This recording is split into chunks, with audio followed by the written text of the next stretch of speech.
स्पष्ट आ रही है आपकी आवाज, स्पष्ट। हाँ ना, वो 1 लाख रुपए पगार सरकार दे रही तो अब आ रही है, पहले नहीं आ रही थी। आप भी सही बोलो ना, मैं भी गलत थोड़ी बोल रहा हूँ। अब आ रही है ना, मैं ही बोल रहा हूँ। है। अरे सरकार का क्या जी है, बोलिए। सरकार पैसा थोड़ी देती है, हमें पैसा जमा करना पड़ता है।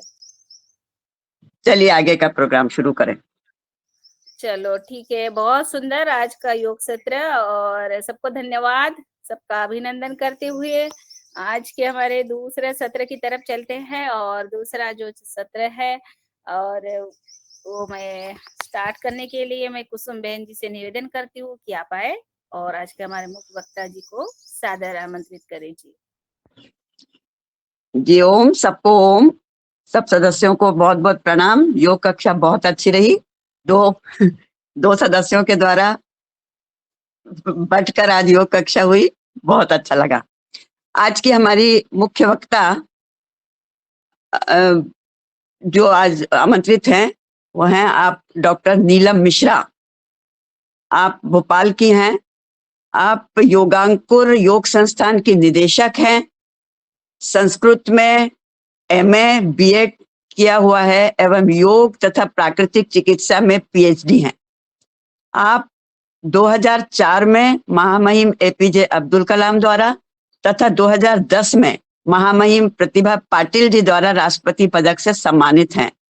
वर्तमान में आप योग एवं वाटर थेरेपी द्वारा जन जागरूकता के द्वारा स्वास्थ्य लाभ देना और शिक्षण संस्थाओं में क्लासेस लेना, बच्चों को अन्य लोगों को रोजगार के अवसर देना, इस प्रकार के कार्य में लगी हुई हैं बहुत समर्पण के साथ। भारत सरकार द्वारा संचालित स्टॉप डायबिटीज मूवमेंट में भी आप राष्ट्रीय और अंतर्राष्ट्रीय संस्थाओं के साथ कार्य कर रही हैं। इतनी हमारी योग्य निर्मला बहन नीलम मिश्रा, डॉक्टर नीलम मिश्रा को मैं आज अपने इस योगाहार कार्यक्रम में आमंत्रित कर रही हूँ। हमारे सब सदस्यों की ओर से आपका स्वागत है, आपका अभिनंदन है। डॉक्टर नीलम जी आप आए और अपना वक्तव्य आरंभ करें। आपका स्वागत, धन्यवाद। आइए।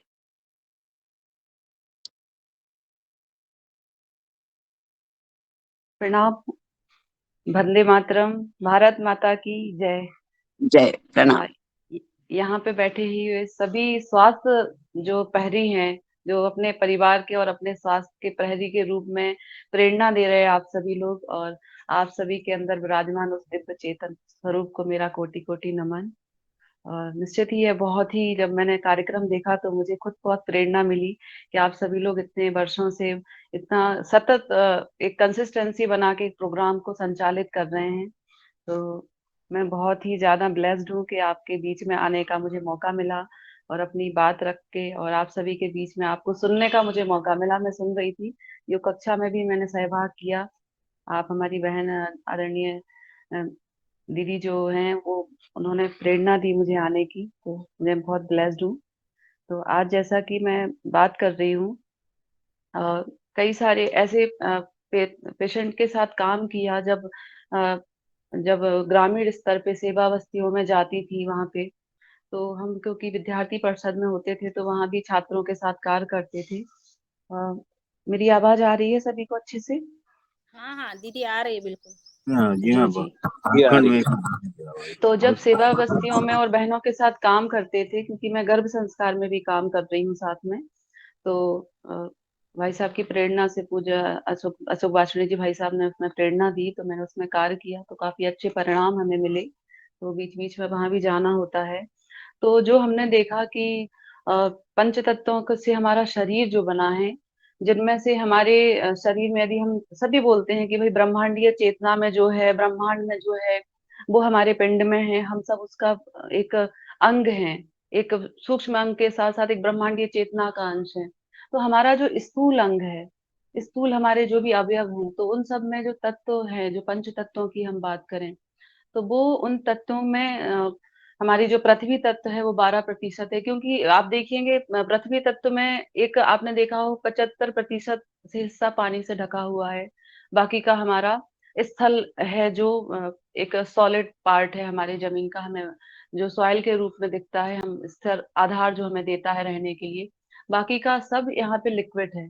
तो वही ठीक हमारे शरीर की स्थिति है, हमारी वैज्ञानिक जो बनावट है वो उसी तरीके से है कि 72% हमारे शरीर में पानी का प्रतिशत है, 6% हमारे शरीर में आकाश का तत्व, 6% हवा, 12% पृथ्वी, अग्नि 4%, और ऐसे पूरी तरीके से हमारे शरीर का निर्माण पंच महाभूतों के आधार पे किया गया है। तो जिनमें से यदि हम बात करें, तो सबसे पहले यदि हम बात करें तो हमारे जो ब्रेन है उसमें सबसे ज्यादा मतलब 74% से ऊपर पानी है, हार्ट में 79%, लंग्स में 80% है, स्किन में 70%, ज्वाइंट्स में 83%, क्योंकि ज्वाइंट्स सॉफ्ट टिश्यूज से कनेक्टेड होते हैं, जो लिगामेंट्स होते हैं उनसे कनेक्टेड हैं, वो सारे के सारे फ्लो कर रहे हैं, तो उनको एक हाइड्रेशन बहुत जरूरी होता है। आंखों में 95% पानी का परसेंटेज है, कनेक्टिव टिश्यूज जो जिनकी मैं बात कर रही थी वो भी 60% वाटर रिडक्शन उनका रहता है। फैट जो है वो 20% से है। तो अब जब हम योगाभ्यास करते हैं, हीट देते हैं, तो वहां पे स्वेट डिटॉक्स होता है, और इसके साथ साथ यदि हम पानी पी के अगर योगाभ्यास करते हैं तो निश्चित ही बहुत ज्यादा स्वेट होता है, तो उससे भी टॉक्सिन्स हमारे रिमूव होते हैं, हम देखते हैं। किडनी में 83% है, लीवर 86% पानी के द्वारा निर्मित है।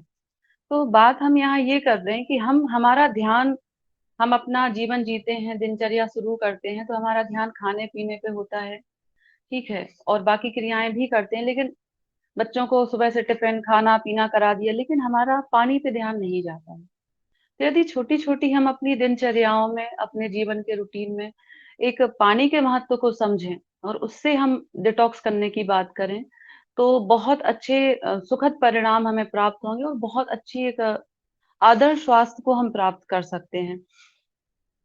क्योंकि आदर्श स्वास्थ्य में हमारा शारीरिक, मानसिक, सामाजिक, आध्यात्मिक पूरा, जब जब सभी जगह ये पूरा संतुलित होगा, तभी वह एक आदर्श स्वास्थ्य की श्रेणी में रखा जाता है। ऐसा अब सब विशेषज्ञों का विश्व मानस पटल पे भी सबने यह माना है कि शारीरिक, मानसिक और सामाजिक, पूरा आध्यात्मिक एक पूरा जब एक सर्किल बनेगा, तभी एक कंप्लीट हेल्थ की हम अवधारणा कर सकते हैं।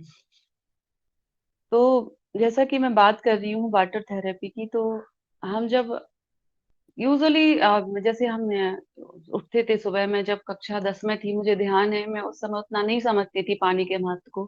तो हमारे होम साइंस की हमारी मैडम थी, तो वो बोलती थी बेटा एक गिलास पानी पिया करो। तो उस समय समझ नहीं आता था कि ऐसे क्यों बोलती थी, लेकिन जब पीना शुरू किया तो समझ में आया कि ये मोशन करने में, सुबह सुबह फ्रेश कराने में, हमें स्थूल त्यागने में बहुत सहयोग करता है, क्योंकि कहीं ना कहीं पेट सूखा रहता है।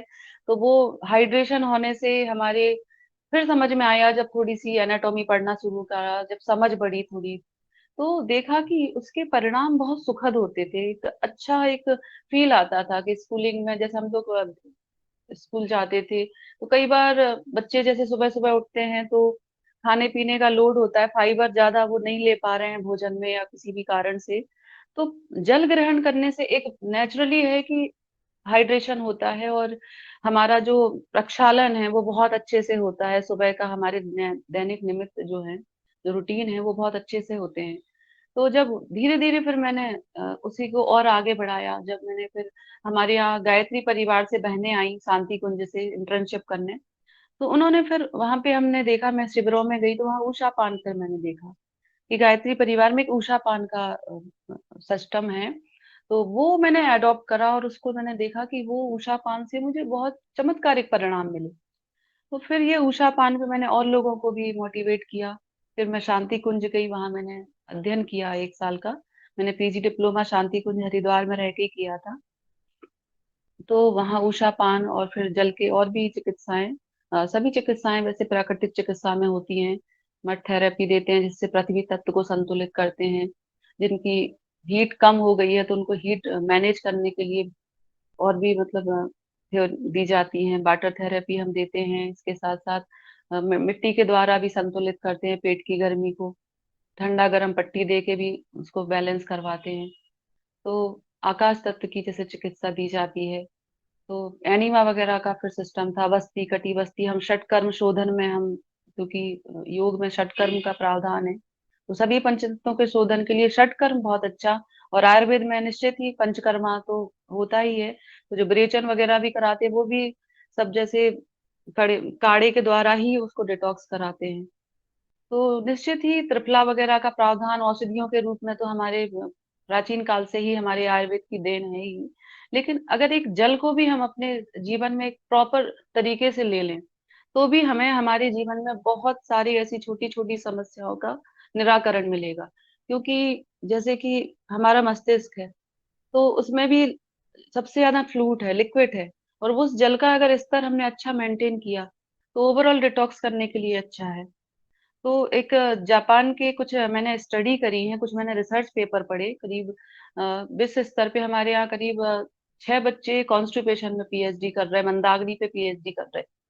तो हमारे संस्थान में करीब करीब 35 बच्चों को हमने पीएचडी में इस बार इनरोल कराया था। तो कुछ बच्चों ने शोध पत्र भी लिखे हैं, उनपे भी हम काम कर रहे हैं सेवा बस्तियों में, और भी सैंपल साइज लेके। बीच बीच में मैं चाहूंगी मुझे जो सुन रहे हैं, तो आप लोगों का एक बार हाँ ना में जवाब आता रहे प्लीज। तो लगेगा कि हाँ सब सुन रहे हैं प्लीज, तो मतलब एक जी, इंटरेक्शन सुन भी प्रॉपर रहे हो हैं जाए। और लिख भी रहे हैं, सुन भी जी रहे हैं, जी, लिख भी रहे हैं जी। बहुत बहुत धन्यवाद। तो एक और जो रिकॉर्ड भी हो रहा है बहन जी, रिकॉर्ड भी हो रहा है, पूरा रिकॉर्ड भी हो रहा है यूट्यूब चैनल। बहुत सुंदर। जरा तो भाई एक एक साइंटिस्ट है, मैंने एक साइंटिस्ट को मैंने पढ़ा, माइक मिस्टर बंद देव करो। कारपेंटर। एक साइंटिस्ट हैं देव कारपेंटर, मैंने उनको पढ़ा, उनका मैंने पानी का स्ट्रक्चर पढ़ा, पानी कैसे काम करता है हमारे शरीर पे।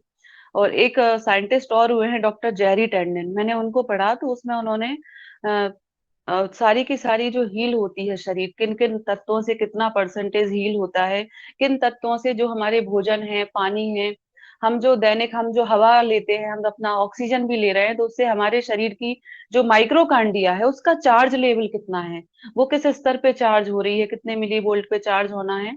तो इन्होंने जो स्टडी की डॉक्टर जेरी टेंडन ने, उनकी उनके अध्ययन के अनुसार उन्होंने पाया है कि जो -30 है, मतलब जो नेगेटिव ओआरपी है, ऑक्सीडेशन रिडक्शन पोटेंशियल जो है, तो वो चार्ज यदि माइनस में जा रहा है तो हमारी सेल जल्दी चार्ज होंगी। जैसे कि हम जूसेस पीते हैं, अपना जो एल्कलाइन फूड है, जो हम अपना क्षारीय भोजन जो करते हैं, तो उस भोजन में यदि हम अब मतलब अपक्व भोजन लेते हैं, इससे पहले आप लोगों ने, आप क्योंकि सभी योग से जुड़े हैं और इतना इतने बड़े संगठन से सभी सेवाएं दे रहे हैं, सेवा भारती के भी आप लोग बीच बीच में देते हैं, तो अपक्व भोजन में ऊर्जा ज्यादा होती है, और खासतौर पे जो डाली से टूटा हुआ फल है या सब्जी है, 24 से 48 घंटे में उसकी ऊर्जा और अधिक अपने पूर्ण उस पे होती है, उसका पूरा फुल मतलब जैसे आप 100% अगर ऊर्जा लेना चाह रहे हैं, तो हम पेड़ से फल तोड़ के खाते हैं, या कोई सब्जी उखाड़ के, कई बार हम लोग गाजर वगैरह खाते थे खेतों से, तो उसमें जो एंटीऑक्सीडेंट है, उसके न्यूट्रिशन वैल्यू है बहुत अच्छी रहती है। बस फर्क इतना पड़ रहा कि वो किस एनवायरनमेंट में हो रही है, उसका क्लाइमेट क्या है, क्योंकि वो अपने आप को उस परिस्थितियों के उस सब एनवायरनमेंट को भी एब्जॉर्व करते हैं अपने आप में।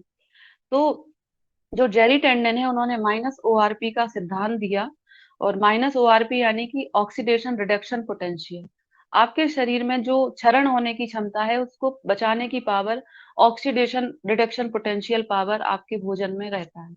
इसके साथ साथ ऑक्सीजन पाया जाता है पानी में, लेकिन ये पानी का ऑक्सीजन जो देखा उन्होंने, जापान की जब नागासा हिरोशिमा पे परमाणु अटैक हुआ, तो वहां के साइंटिस्ट ने देखा कि जो वहां की है जो जो हमारी पीढ़ी दर पीढ़ी जो एक अपंगता आ रही थी, वहां लोगों को दिक्कतें हो रही थी, क्योंकि उनका जो रेडिएशन है वो डीएनए तक में आ चुका था, हेरिडिटी के रूप में परिवर्तित हो, वंशानुगत बीमारी के रूप में वो रेडिएशन फैल चुका था। तो वहां पे साइंटिस्ट की एक टीम बैठी, उन्होंने देखा कि इसको कैसे दूर किया जाए, क्योंकि भाई एक बार जो क्राइसिस हो गए तो हो गए, लेकिन हमारे बच्चों के पास वो क्राइसिस की छवि जा रही है, वो पीढ़ी दर पीढ़ी वो यादें बनी रह रही हैं उस विकलांगता के रूप में, उस एक टीस वो जा रही है डीएनए के अंदर। तो ये बहुत बड़ा एक क्राइसिस था कि नए बच्चे जो हो रहे हैं उनमें अपंगता पाई जा रही थी किसी ना किसी रूप में। तो उसके लिए बहुत एक विश्व स्तर पे देखा गया कि धरती पे कई सारी ऐसी प्लेसेस हैं जो हीलिंग प्रॉपर्टी लिए हैं। हीलिंग में उन्होंने देखा कि जिसमें गंगोत्री का पानी दे उन्होंने चेक करा, तो गंगोत्री के पानी में हम देखते हैं कि कभी जंग नहीं लगती है, कभी उसमें कीड़े नहीं पड़ते हैं। क्योंकि उसमें चेतना होती है, जान होती है, कई सारे न्यूट्रिशन है, कई सारे वो तो हैं। इसके साथ साथ वो जो झरनों से झर के आता है पानी, तो वह चेतन मतलब एक जिंदा पानी कह सकते हैं उसको, लाइव वाटर बोल सकते हैं। तो जब वो बंद शीशियों में रखा जाता है तो उसमें कभी भी कीड़े नहीं पड़ते। ऐसे किलकित पाकिस्तान में हुंजा वैली है, आपने देख सुना होगा कभी। हुंजा वैली में एक 90 साल की बहन का एक कंसीविंग का केस आया था।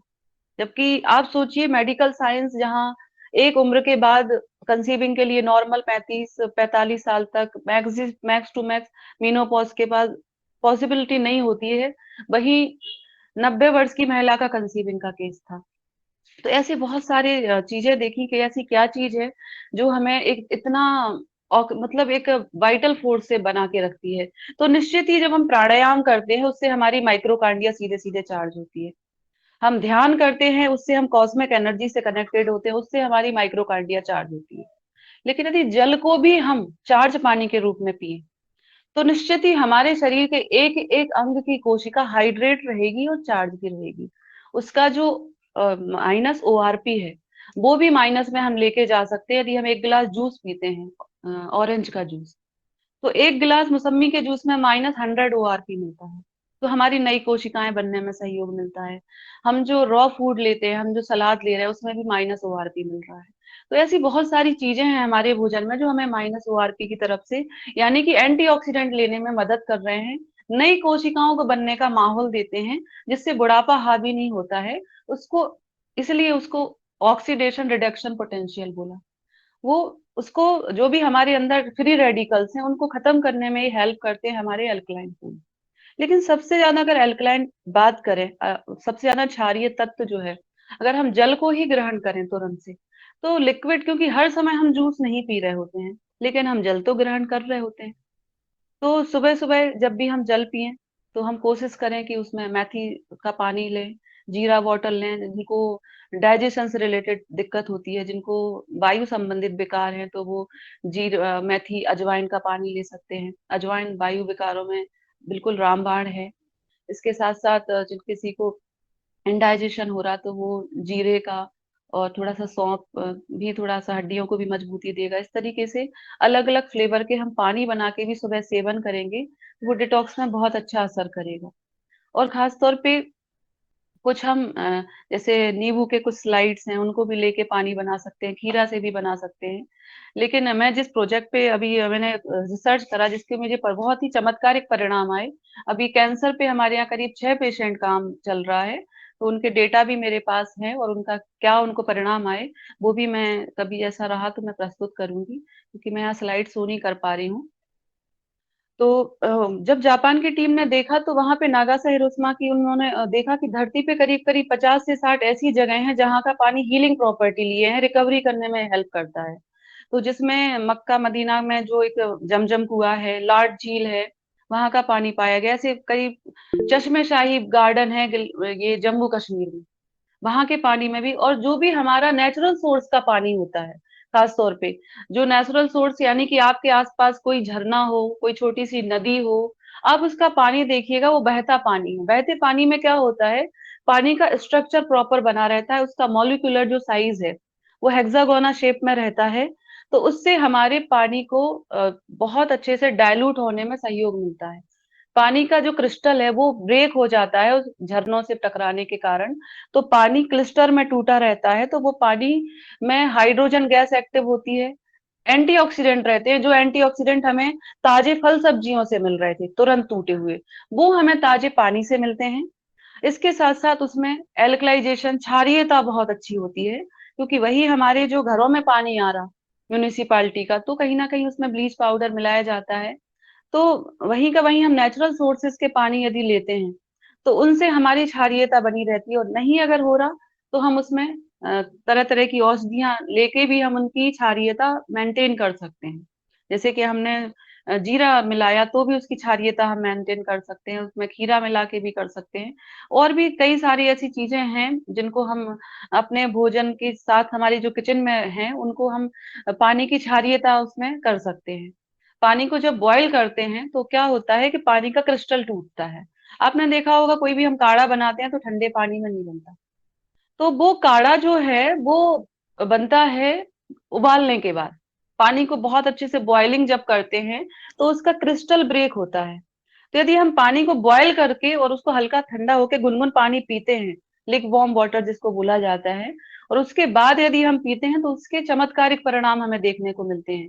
क्योंकि हमारी जो कोशिका होती है, उसकी जो कोशिका भित्ति है, उसमें जो पानी पेनिट्रेट होता है वो माइक्रो क्लिस्टर पानी ही पेनिट्रेट होगा। क्योंकि जो पानी है, जो जो हम नॉर्मल पानी पीते हैं, ठंडा पानी पीते हैं, उसके क्लिस्टर ब्रेक बहुत ज्यादा बाउंड होते हैं, तो वो हमारी कोशिका के अंदर जाता नहीं है। और वो कई बार हमारा जो सेल है उसमें जब पानी नहीं जाएगा तो वहां डिहाइड्रेशन होगा, चाहे वह सिर का बाल हो या पैर के नाखून तक का कोई भी कोशिका है। तो वो पानी, क्योंकि अभी जो पानी आ रहा वो मॉलिक्यूल्स में बॉन्ड है पानी के, क्योंकि कई सारे हमारे घरों में हम आरओ वाटर पी रहे हैं या फिर टैप वाटर भी पी रहे हैं, तो भी उसका बॉन्ड है, क्योंकि वो झरनों से टकरा के तो नहीं आ रहा, नेचुरल क्लाइमेट से तो हमने नहीं लिया। तो हमें उसे नेचुरल क्लाइमेट्स में बनाने के लिए ऐसा प्रयास करना है कि वो मॉलिक्यूल टूटने वाला हो, ब्रेक किया जाए उसको। तो हम उसको बॉइलिंग कर सकते हैं। बॉइलिंग से क्या होगा कि एटलीस्ट उसका क्रिस्टल ब्रेक होगा। ठीक है। और उसमें आप कोई भी फ्लेवर के लिए आप जीरा डाल दीजिए, आप उसमें सौंफ डाल दीजिए, आप उसमें आप रात में खीरा भिगो के भी रख सकते हैं। आप नींबू पानी भी इस्तेमाल करते हैं, जैसे जिनको भी सजेशन है।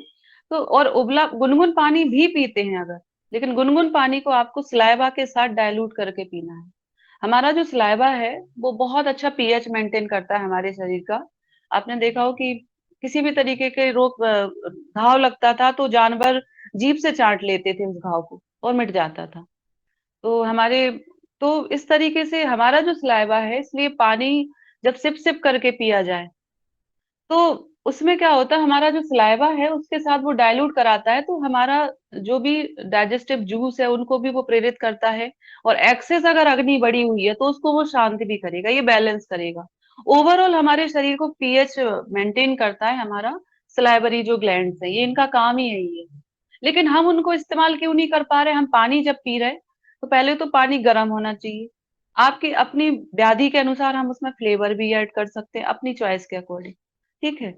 तो जब सिप करेंगे और उसको पानी को घुमाना है, करीब आप 2 से 3 बार घुमाइए मुंह में और उसको पी जाइए। कोई फर्क नहीं पड़ेगा कोई क्या बोल रहा, किसी से कोई कहीं भी पानी पिए, खासतौर पे ठंडा पानी पी रहा है तब तो बहुत ज्यादा घुमाना है, क्योंकि वो हमारे शरीर के तापमान को भी नियंत्रित करेगा। क्योंकि जब हम ठंडा पानी पीते हैं तो हमारे शरीर की ऊर्जा नष्ट होती है, उससे पहले तो हमारे शरीर के टेम्परेचर पे लानी है और फिर वो धीरे से पचता है। तो जो काम मुंह को करना है वो काम हमारे स्टमक में जाके हो रहा। तो आप सोचिए कि जिसका जो कार्य है उसको करने दें। तो हमारे मुंह से पाचन तंत्र शुरू होता है। तो जब हम पानी पिए तो सिप सिप करके पीना है। ये बहुत कई साल हमने राजीव भाई जी को सुना है, वो बोल के चले गए, लेकिन हम फॉलो नहीं कर पाते, कई बार हम अपने बच्चों को नहीं बता पाते ये चीज। लेकिन एक बार जब करना शुरू करेंगे, आप खुद से शुरुआत हम करें, तो जब पानी पिएंगे सिप सिप करके पिएंगे तो नो डाउट वो फिर एल्कलाइन होगा। और सबसे अच्छा एल्कलाइन हम अपना सलाइवा से उसको करने वाले हैं। तो जब करेंगे तो उसका डाइल्यूशन बहुत अच्छा होगा, लुब्रिकेशन का काम करेगा। चिकना हो गया एक तो पानी, लुब्रिकेशन हो गया। खाने का जो डाइजेस्टिव जूस है, खाने को भी जब वो पचाएगा तो एक बहुत अच्छा लुब्रिकेशन लाएगा वहां पे, क्योंकि हमने सलाइवा भी बहुत अच्छा ले लिया।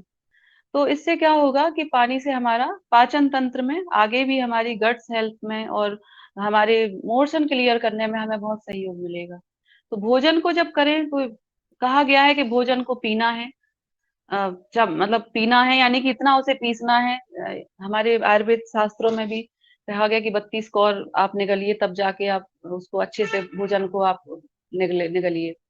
तो वही है कि पानी को खाना है, तो आप पानी को कैसे खाएंगे भाई? बाइट तो करनी नहीं है, च्युइंग तो करना नहीं है उसको। तो हमें पानी को चबाने का मतलब लिया और उसको घुमा घुमा के पिया, उसको धीरे धीरे से आराम से। क्योंकि आप देखिए हम अपना पूरा जीवन जी रहे हैं किसके लिए? एक काम कर रहे हैं। अभी भाई ने बोला कि इतना आप सैलरी लेते हैं, बिल्कुल सही बोल रहे थे। लेकिन अल्टीमेटली व्यक्ति अपना भोजन पानी और अपनी दिनचर्या एक व्यवस्थित करे। सबसे पहला तो हमारा दायित्व वही है कि हम अपने परिवार के सदस्यों के और अपने आसपास मिलने वालों को उनको प्रेरित करें। उनके स्वास्थ्य लाभ में क्या बढ़ोतरी हो सकती है, उन्हीं की दिनचर्या को व्यवस्थित करके।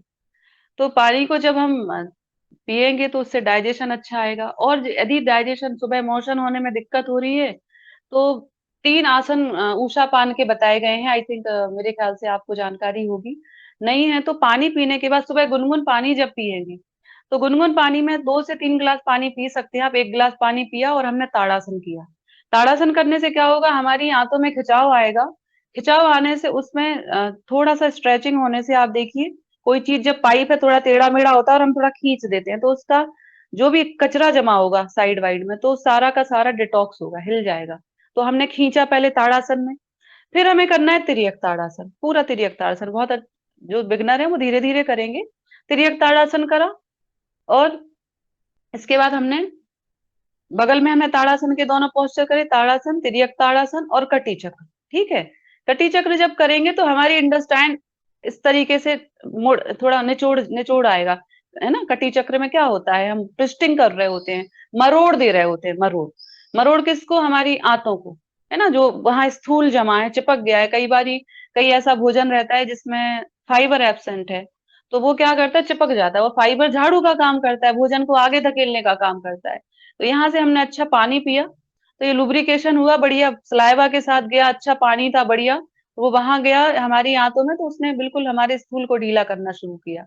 ये मैं बात कर रही हूँ ऊषा पान की, पहले हमारे जल ग्रहण की, उठते ही। तो हमारी आंतों में लुब्रिकेशन जाएगा, ऑटोमेटिकली स्थूल नीचे धकेलने लगेगा। तो स्थूल धकेलेंगे तो देखेंगे आप कि 2 से 3 गिलास पानी ही खत्म होगा और आपको बहुत अच्छा प्रेशर आपको आना शुरू हो जाएगा। तो जब इसके बाद हमने ताड़ासन, तिर्यक ताड़ासन और कटी चक्र करना है। कटी चक्र इतने से भी लग रहा है कि हमें कॉन्स्टिपेशन ज्यादा हो रहा, कोई दिक्कत है, तो इसके बाद फिर आप बैठ के वो सर्पासन, भुजंगासन और तिर्यक भुजंग भी कर सकते हैं। तो ये सारे संख प्रक्षालन के आसन है, 5 जो हम संख प्रक्षालन में कराते हैं यूजुअली, जो डिटॉक्स करने में। तो ये 3 आसन खड़े खड़े आराम से हो सकते हैं, ताड़ासन, तिर्यक ताड़ासन और कटी चक्र। ये पानी पीने के बाद डेली पूरे परिवार के साथ करिए, सुबह फ्रेश होने के लिए। ये योगाभ्यास का सत्र नहीं है, ये ऊषापान का सत्र है, सिर्फ 3 आसनों का। इनको नियम बना लें हम कि 2 गिलास पानी और ऊषापान। और किसी को लग रहा है कि पानी पीने के इंटेक ज्यादा है, जैसे मेरा सुबह 1 लीटर पानी का इंटेक है और मेरा बहुत अच्छे से डिटॉक्स होता है। मैं किसी भी कंडीशन में कहीं भी रहूं, मैं पानी जरूर पीती हूँ सुबह, क्योंकि एक तो वो दिन भर की पानी की पूर्ति को पूरा कर रहा होता है, दूसरा मुझे तुरंत टाइमली मैं अपने आप को अच्छे से डिटॉक्स फील कर पाती हूँ। और जितना भी जो भी एसिड बेस जमा होता है रात भर से, तो वो सारा का सारा डिटॉक्स हो जाता है बहुत अच्छे से। ठीक है, और मैं बिल्कुल सिप सिप करके ही पीती हूँ, और मुझे मेरे खुद के परिणाम है, इसलिए मैं बात कर रही हूँ। क्योंकि प्रत्यक्ष किम प्रमाणम वाली बात होती है कि भाई मैं कर रही हूँ और मुझे पता है कि ये हो रहा, तो ये हो रहा। और बाकी जो इस्तेमाल करेंगे तो निश्चित ही उनको भी बहुत अच्छे चमत्कारिक परिणाम प्राप्त होंगे, क्योंकि कई लोग करते भी होंगे तो उन्हें समझ में आएगा। तो इस तरीके से हम जब पानी को पिए, कोशिश करें कि जब हम भोजन कर रहे हैं, और क्योंकि जब मैंने जापान की स्टडी पे काम किया, तो मैंने वहां का एक डिवाइस भी बुलवाया था, उसके मैं जल को उसमें हाइड्रोजन एक्टिव देता, तो तब मुझे पता चला कि ये डिवाइस भी, मतलब उस पे मैं 10 सालों से काम कर रही थी, आप सोचिए। और जब मुझे पता चला कि इस तरीके का जापान ने कोई एक गैजेट बनाया है, वो गैजेट शुरुआती 27 साल सिर्फ अस्पतालों में उन्होंने चलाया था। और अस्पतालों के बाद फिर उसमें उन्होंने देखा कि ये जब जापान की टीम ने बनाया तो 27 साल तक वो इंस्ट्रूमेंट उन्होंने चलाया सिर्फ जापान की अस्पतालों में।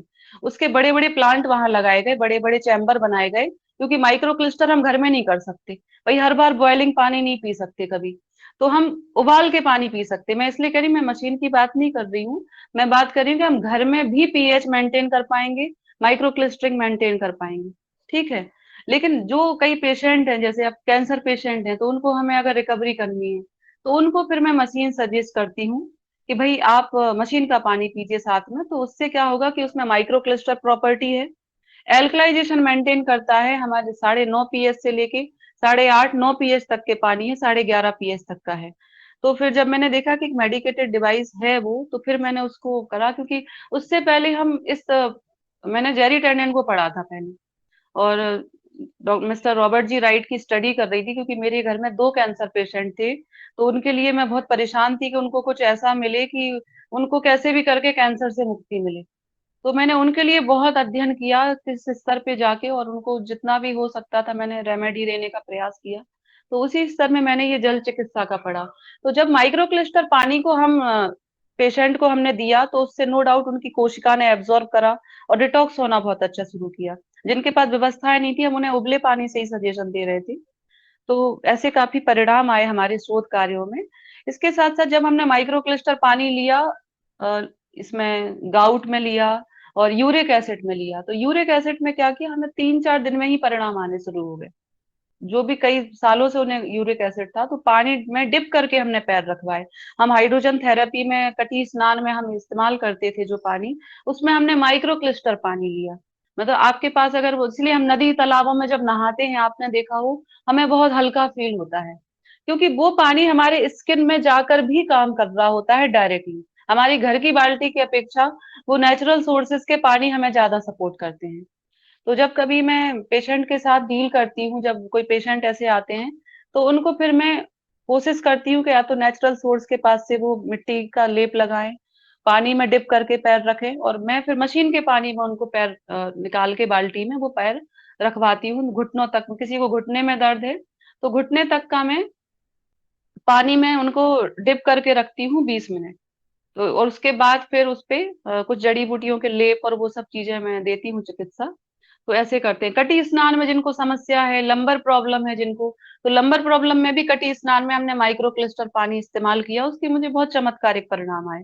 तो कटी स्नान भी आप घर पे कर सकते हैं। दूच स्नान सबको पता है। मैहन स्नान का बहुत महत्व है। मैहन स्नान में जो भी निचले अंग हैं, गुप्तांग जिनको बोल सकते हैं, तो उनमें मैहन स्नान से क्या होता है कि एक तो वहां पे जो पीएच लेवल है, जो 3 pH का, क्योंकि गुप्तांगों का पीएच होता है, तो उनपे मैहन स्नान से वहां के सेंसेस, वहां के सेल्स को एनर्जी मिलती है। और बहुत सारी महिलाओं की मासिक धर्म की समस्याएं हैं, कई सारी ऐसी पुरुषों में भी समस्याएं हैं, बहुत सारे ऐसे डिसऑर्डर्स होते हैं, कई सारे पाइल्स वगैरह की भी दिक्कत है। तो वहां पे ओवरऑल एनस पार्ट को, वहां के जो भी डिटॉक्स, मतलब वहां क्योंकि इन्फेक्शन वगैरह भी होता है कई बार, तो मेहन स्नान से जितने बार भी मल त्याग करें बहनें, तो कई बार मेहन स्नान जरूर करें। मतलब पानी से वॉश करना है ना, जब भी मतलब किसी भी तरीके का, और महीने में 2 बार कम से कम हमें कटी स्नान लेना है। कटी स्नान से क्या होगा कि आपने देखा हो, टब बाथ का सिस्टम जो है, वो उसका कुछ साइंटिफिक रीजन भी था, लेकिन अब पानी क्योंकि ज्यादा बर्बादी होती है, इसलिए टब बाथ लेना पॉसिबल नहीं हो पाता है हर किसी के लिए। और घरों में इतना स्पेस भी नहीं होता है बाथरूम में कि टब स्नान ले सके। तो हम कई बार देखिए शावर, जैसे अभी पूल वगैरह में जाते हैं, तो पूल में क्या पानी बहुत ज्यादा गंदा होता है, इसलिए वो उतना सेफ एंड साइड नहीं है। लेकिन हम कोशिश करें कि कुछ मतलब देर तक हम अपने शरीर को पानी में डिप करके रखें, है ना, अपने पैरों को रखें। आप इसमें खासतौर पे जो सॉल्टेड वाटर होता है, तो वो हम फुट सेकिंग कराते हैं। तो फुट सेकिंग में क्या होता है, बहुत सारे टॉक्सिन रिलीज होते हैं, सेंधा नमक लेके, उसमें भी हमने पानी के रिजल्ट देखे हैं। तो बहुत चमत्कारिक परिणाम हमें प्राप्त हुए हैं। खासतौर पे जैसे थके हारे जब आते हैं शाम में, तो पैरों में फुट सेकिंग पानी का जो उसमें हल्का सा सॉल्ट डालना है। आप सॉल्ट, सेंधा नमक नहीं है तो सादा भी डाल सकते हैं। और नमक जो है वो हमारी नेगेटिविटी को, हमारे टॉक्सिन्स को रिमूव करने में, हील करने में सपोर्ट करता है। तो रात में सोते समय हमने फुट सेकिंग करी। और गर्मियों में हम यूजुअली ठंडे पानी में ही कराते हैं। सर्दियों में हल्का गुनगुन पानी रखते हैं, क्योंकि गुनगुन पानी गर्मियों में हम ज्यादा प्रेफर नहीं करते हैं एज पर टेम्परेचर, क्योंकि पैरों में जब गर्म पानी दे रहे हैं तो सर में गर्मी ना जाए, इसलिए ठंडे पानी से ही हम फुट सेकिंग कराते हैं। ठीक है। तो इस तरीके से हम पानी के जो प्रयोग हैं, तो उन प्रयोगों से हम अपने आप को डिटॉक्स करने में, और खास तौर पे जब जल स्नान करें नॉर्मल भी, तो उसमें हम नींबू निचोड़ के कर सकते हैं, तो उससे पसीने की दुर्गंध नहीं आएगी। खासतौर पे अभी देखा गर्मियों में थोड़ा सा भी पसीना आया और दुर्गंध आने लगती है। पहली बात तो दुर्गंध आनी नहीं चाहिए हमारे किसी भी तरीके के स्थूल में, चाहे वो हमारा बाय प्रोडक्ट, हमारा हम यूरिन निकाल रहे, अगर वो स्थूल भी आ रहा, तो भी आप अगर अपनी स्मेल नहीं, मतलब आपको स्मेल आ रही और आप इरिटेट हो रहे हैं, दैट मीन्स कोई आपको विकार है। तो इस तरीके से मतलब जब हम पानी पिएंगे तो हमारे अंदर दुर्गंध आनी स्वतः ही बंद हो जाएगी। मेरा कहने का मतलब ये है, चाहे वो यूरिन स्मेल हो, चाहे वो स्थूल की हो, चाहे वो पसीने की भी हो, हमारी स्मेल आनी बंद हो जाएगी। हमें पानी का इंटेक बढ़ाना है, क्योंकि एंटीऑक्सीडेंट की बात करें तो जो हमारा एनवायरनमेंट है, जब हम नेचुरल एनवायरनमेंट का पानी पीते हैं, ज्यादा से ज्यादा प्राकृतिक स्रोतों का पानी पीते हैं, तो वो हमें एंटीऑक्सीडेंट भी देता है। और एल्कलाइजेशन के लिए मैंने बोला कि हम पीएच अपना स्लाइबा से भी मेंटेन कर सकते हैं। और माइक्रो क्लिस्टर जो है वो ग्लेशियर्स के पानी, जो झरनों के पानी होते हैं, उनमें बहते पानी में माइक्रो क्लिस्टर मिलेगा आपको लाइव वाटर में।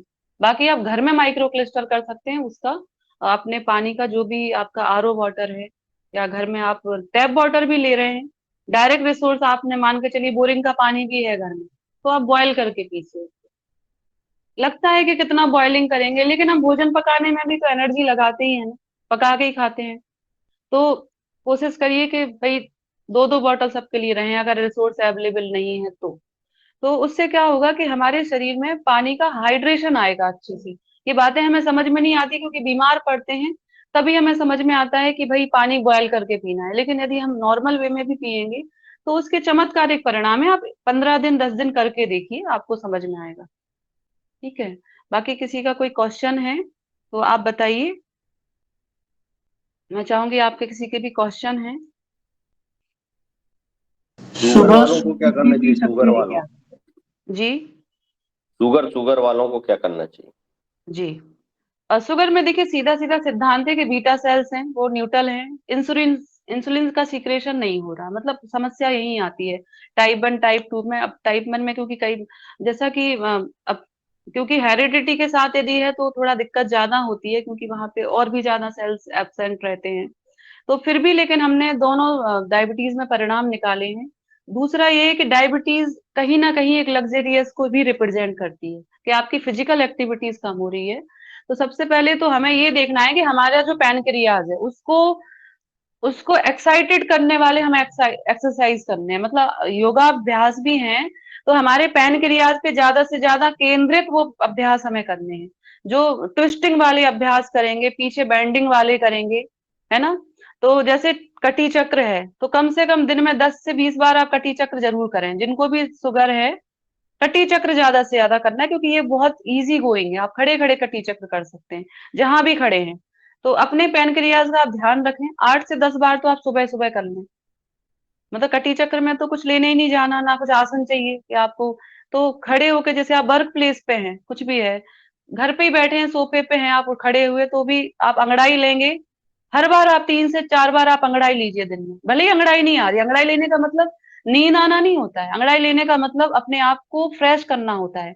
देखिए, जब कोई जानवर होता है, जैसे आप कुत्ते को देखिए, वो उठते हैं, जानवर, बिल्ली को देखा है अभी, वो खींचते हैं अपने आप को, सारे जानवर खींचते हैं। आपने देखा हो कभी, गाय भैंसे भी अपने आप को खींचती हैं। लेकिन हम अंगड़ाई कब लिए थे पता ही नहीं हमें, क्योंकि हमें लगता है यार अंगड़ाई तो क्या ही अंगड़ाई ले, ये नेचुरल हमारे कॉल है सारे, है ना। तो आप जब अंगड़ाई भी लेते हैं तो भी आप अपने शरीर को स्ट्रेच कर रहे होते हैं, बहुत स्ट्रेचिंग जा रही होती है। आप देखिए पूरे हाथ ऑटोमेटिकली खिंच गए। उसी में अंगड़ाई आपको तिर्यक ताड़ासन में लेनी है और कटी चक्र में ले लेनी है, कोई फर्क नहीं पड़ेगा। तुरंत खाना खा के अंगड़ाई मत लें, ये बात सही है। बोला जाता है, हमें हमारी मम्मी समझाती थी कि जब हम खाना खा के लेते हैं तो कुत्ते के मुंह में चला, कुत्ते के पेट में चला जाता है। जाता नहीं है, दरअसल भोजन कराए तो भोजन को आगे जाने के लिए प्रॉपर एक पाथवे चाहिए, इसलिए वो मना किया जाता था। वो बात अब हमने पढ़ाई में समझ में आई। तो खाने के मतलब 1-2 घंटे तक तो नहीं करना है, बाकी हम 3-4 बार अंगड़ाइयां लेंगे। ये इजी गोइंग अभ्यास है। खास तौर पे फिर आपके बैठने वाले अभ्यास अभी आप करते होंगे, तो मंडूक आसन है, अर्ध मत्स्येंद्रासन है, आपका बकासन है। बकासन ट्विस्टिंग वाले अभ्यास जो भी, ध्यान रखिए ट्विस्टिंग। ट्विस्टिंग करेंगे तो हमारे इंटेस्टाइन पे, अभी मैंने बताया था ना, ट्विस्टिंग करनी है तो स्टूल ढीला होगा, अंगों पे जोर आएगा। तो यहाँ भी ट्विस्टिंग अप्लाई होती है। आप बिल्कुल दिमाग से रखिए कि देखिए ट्विस्टिंग कर रहे हैं तो हमारे पैनक्रियाज पे भी तो असर आ रहा है ना। तो वहां हमें रिजल्ट बहुत चमत्कारिक देखने को मिले। हमने करीब करीब एक बार तो एक 700 शुगर थी, और हमने बहुत अच्छे उसमें परिणाम लिए थे, यौगिक अभ्यास में और यौगिक आहार में और उनके पानी से। ये हमारे 3 का हमारा रहा है रिसर्च। बहुत अच्छे परिणाम हमें देखने को मिले। तो जब भी जो भी शुगर के पेशेंट हैं वो ट्विस्टिंग वाले अभ्यास जरूर करें, और खास तौर पे खिंचाव देने वाले, जो मतलब साइड बेंडिंग भी कर सकते हैं, पीछे वाली बेंडिंग भी करेंगे, क्योंकि बैलेंस करने के लिए जब भी आप फ्रंट बेंडिंग कर रहे होते हैं तो बैक बेंडिंग भी करेंगे। बस ध्यान रखें कमर दर्द जिनको है, सर्वाइकल है, वो आगे नहीं झुकेंगे किसी भी तरीके से। आप है ना, तो अब क्योंकि सर्वाइकल स्पॉन्डिलाइटिस में क्या है कि आपको खिंचाव आ रहा नर्व पे, आगे झुकेंगे तो और फिर स्थिति बिगड़ जाएगी। बस कमर दर्द में और सर्वाइकल में भी ध्यान रखें, किसी भी तरीके की सर्जरी हुई है तो भी हाँ खिंचाव नहीं देना है। ये आप छोटे छोटे प्रिकॉशन, क्योंकि ये सब चीजें तो समझदारी की बातें हैं। करीब ऑपरेशन के तो 3 से 6 महीने हम कुछ भी करने को सजेस्ट नहीं करते हैं, ठीक है। तो ट्विस्टिंग वाले अभ्यास करने, और पानी पी के जब करेंगे तो आप कोशिश करिए पानी में दालचीनी मिलाइए, आप पानी में मेथी पानी मिलाइए, मेथी का जो पानी एडिक्ट है, और उस मेथी को आप देखिए जो मेथी बचती है उसको मत फेंकना, क्योंकि वो फाइबर है और बिल्कुल भी कड़वी तो होती नहीं है, उसका पूरा जूस निकल चुका होता है। उसको आप सब्जी में डाल दीजिए, फूली हुई मेथी को सब्जी में छौंक में डाल दीजिए, ऐसे ही चबा के खा जाइए।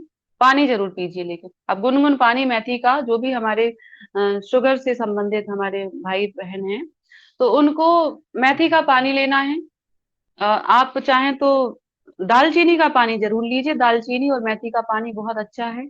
और निश्चित ही जिनको मतलब कॉन्स्टिपेशन की दिक्कत है, मोशन क्लीन करने में दिक्कत है, तो वो रात में त्रिफला ले सकते हैं और सुबह भी त्रिफला ले सकते हैं आप साथ में। आप त्रिफला लेने के बाद जैसे सुबह उठे आपने दालचीनी फ्रेश और मेथी कितनी मिलाना है?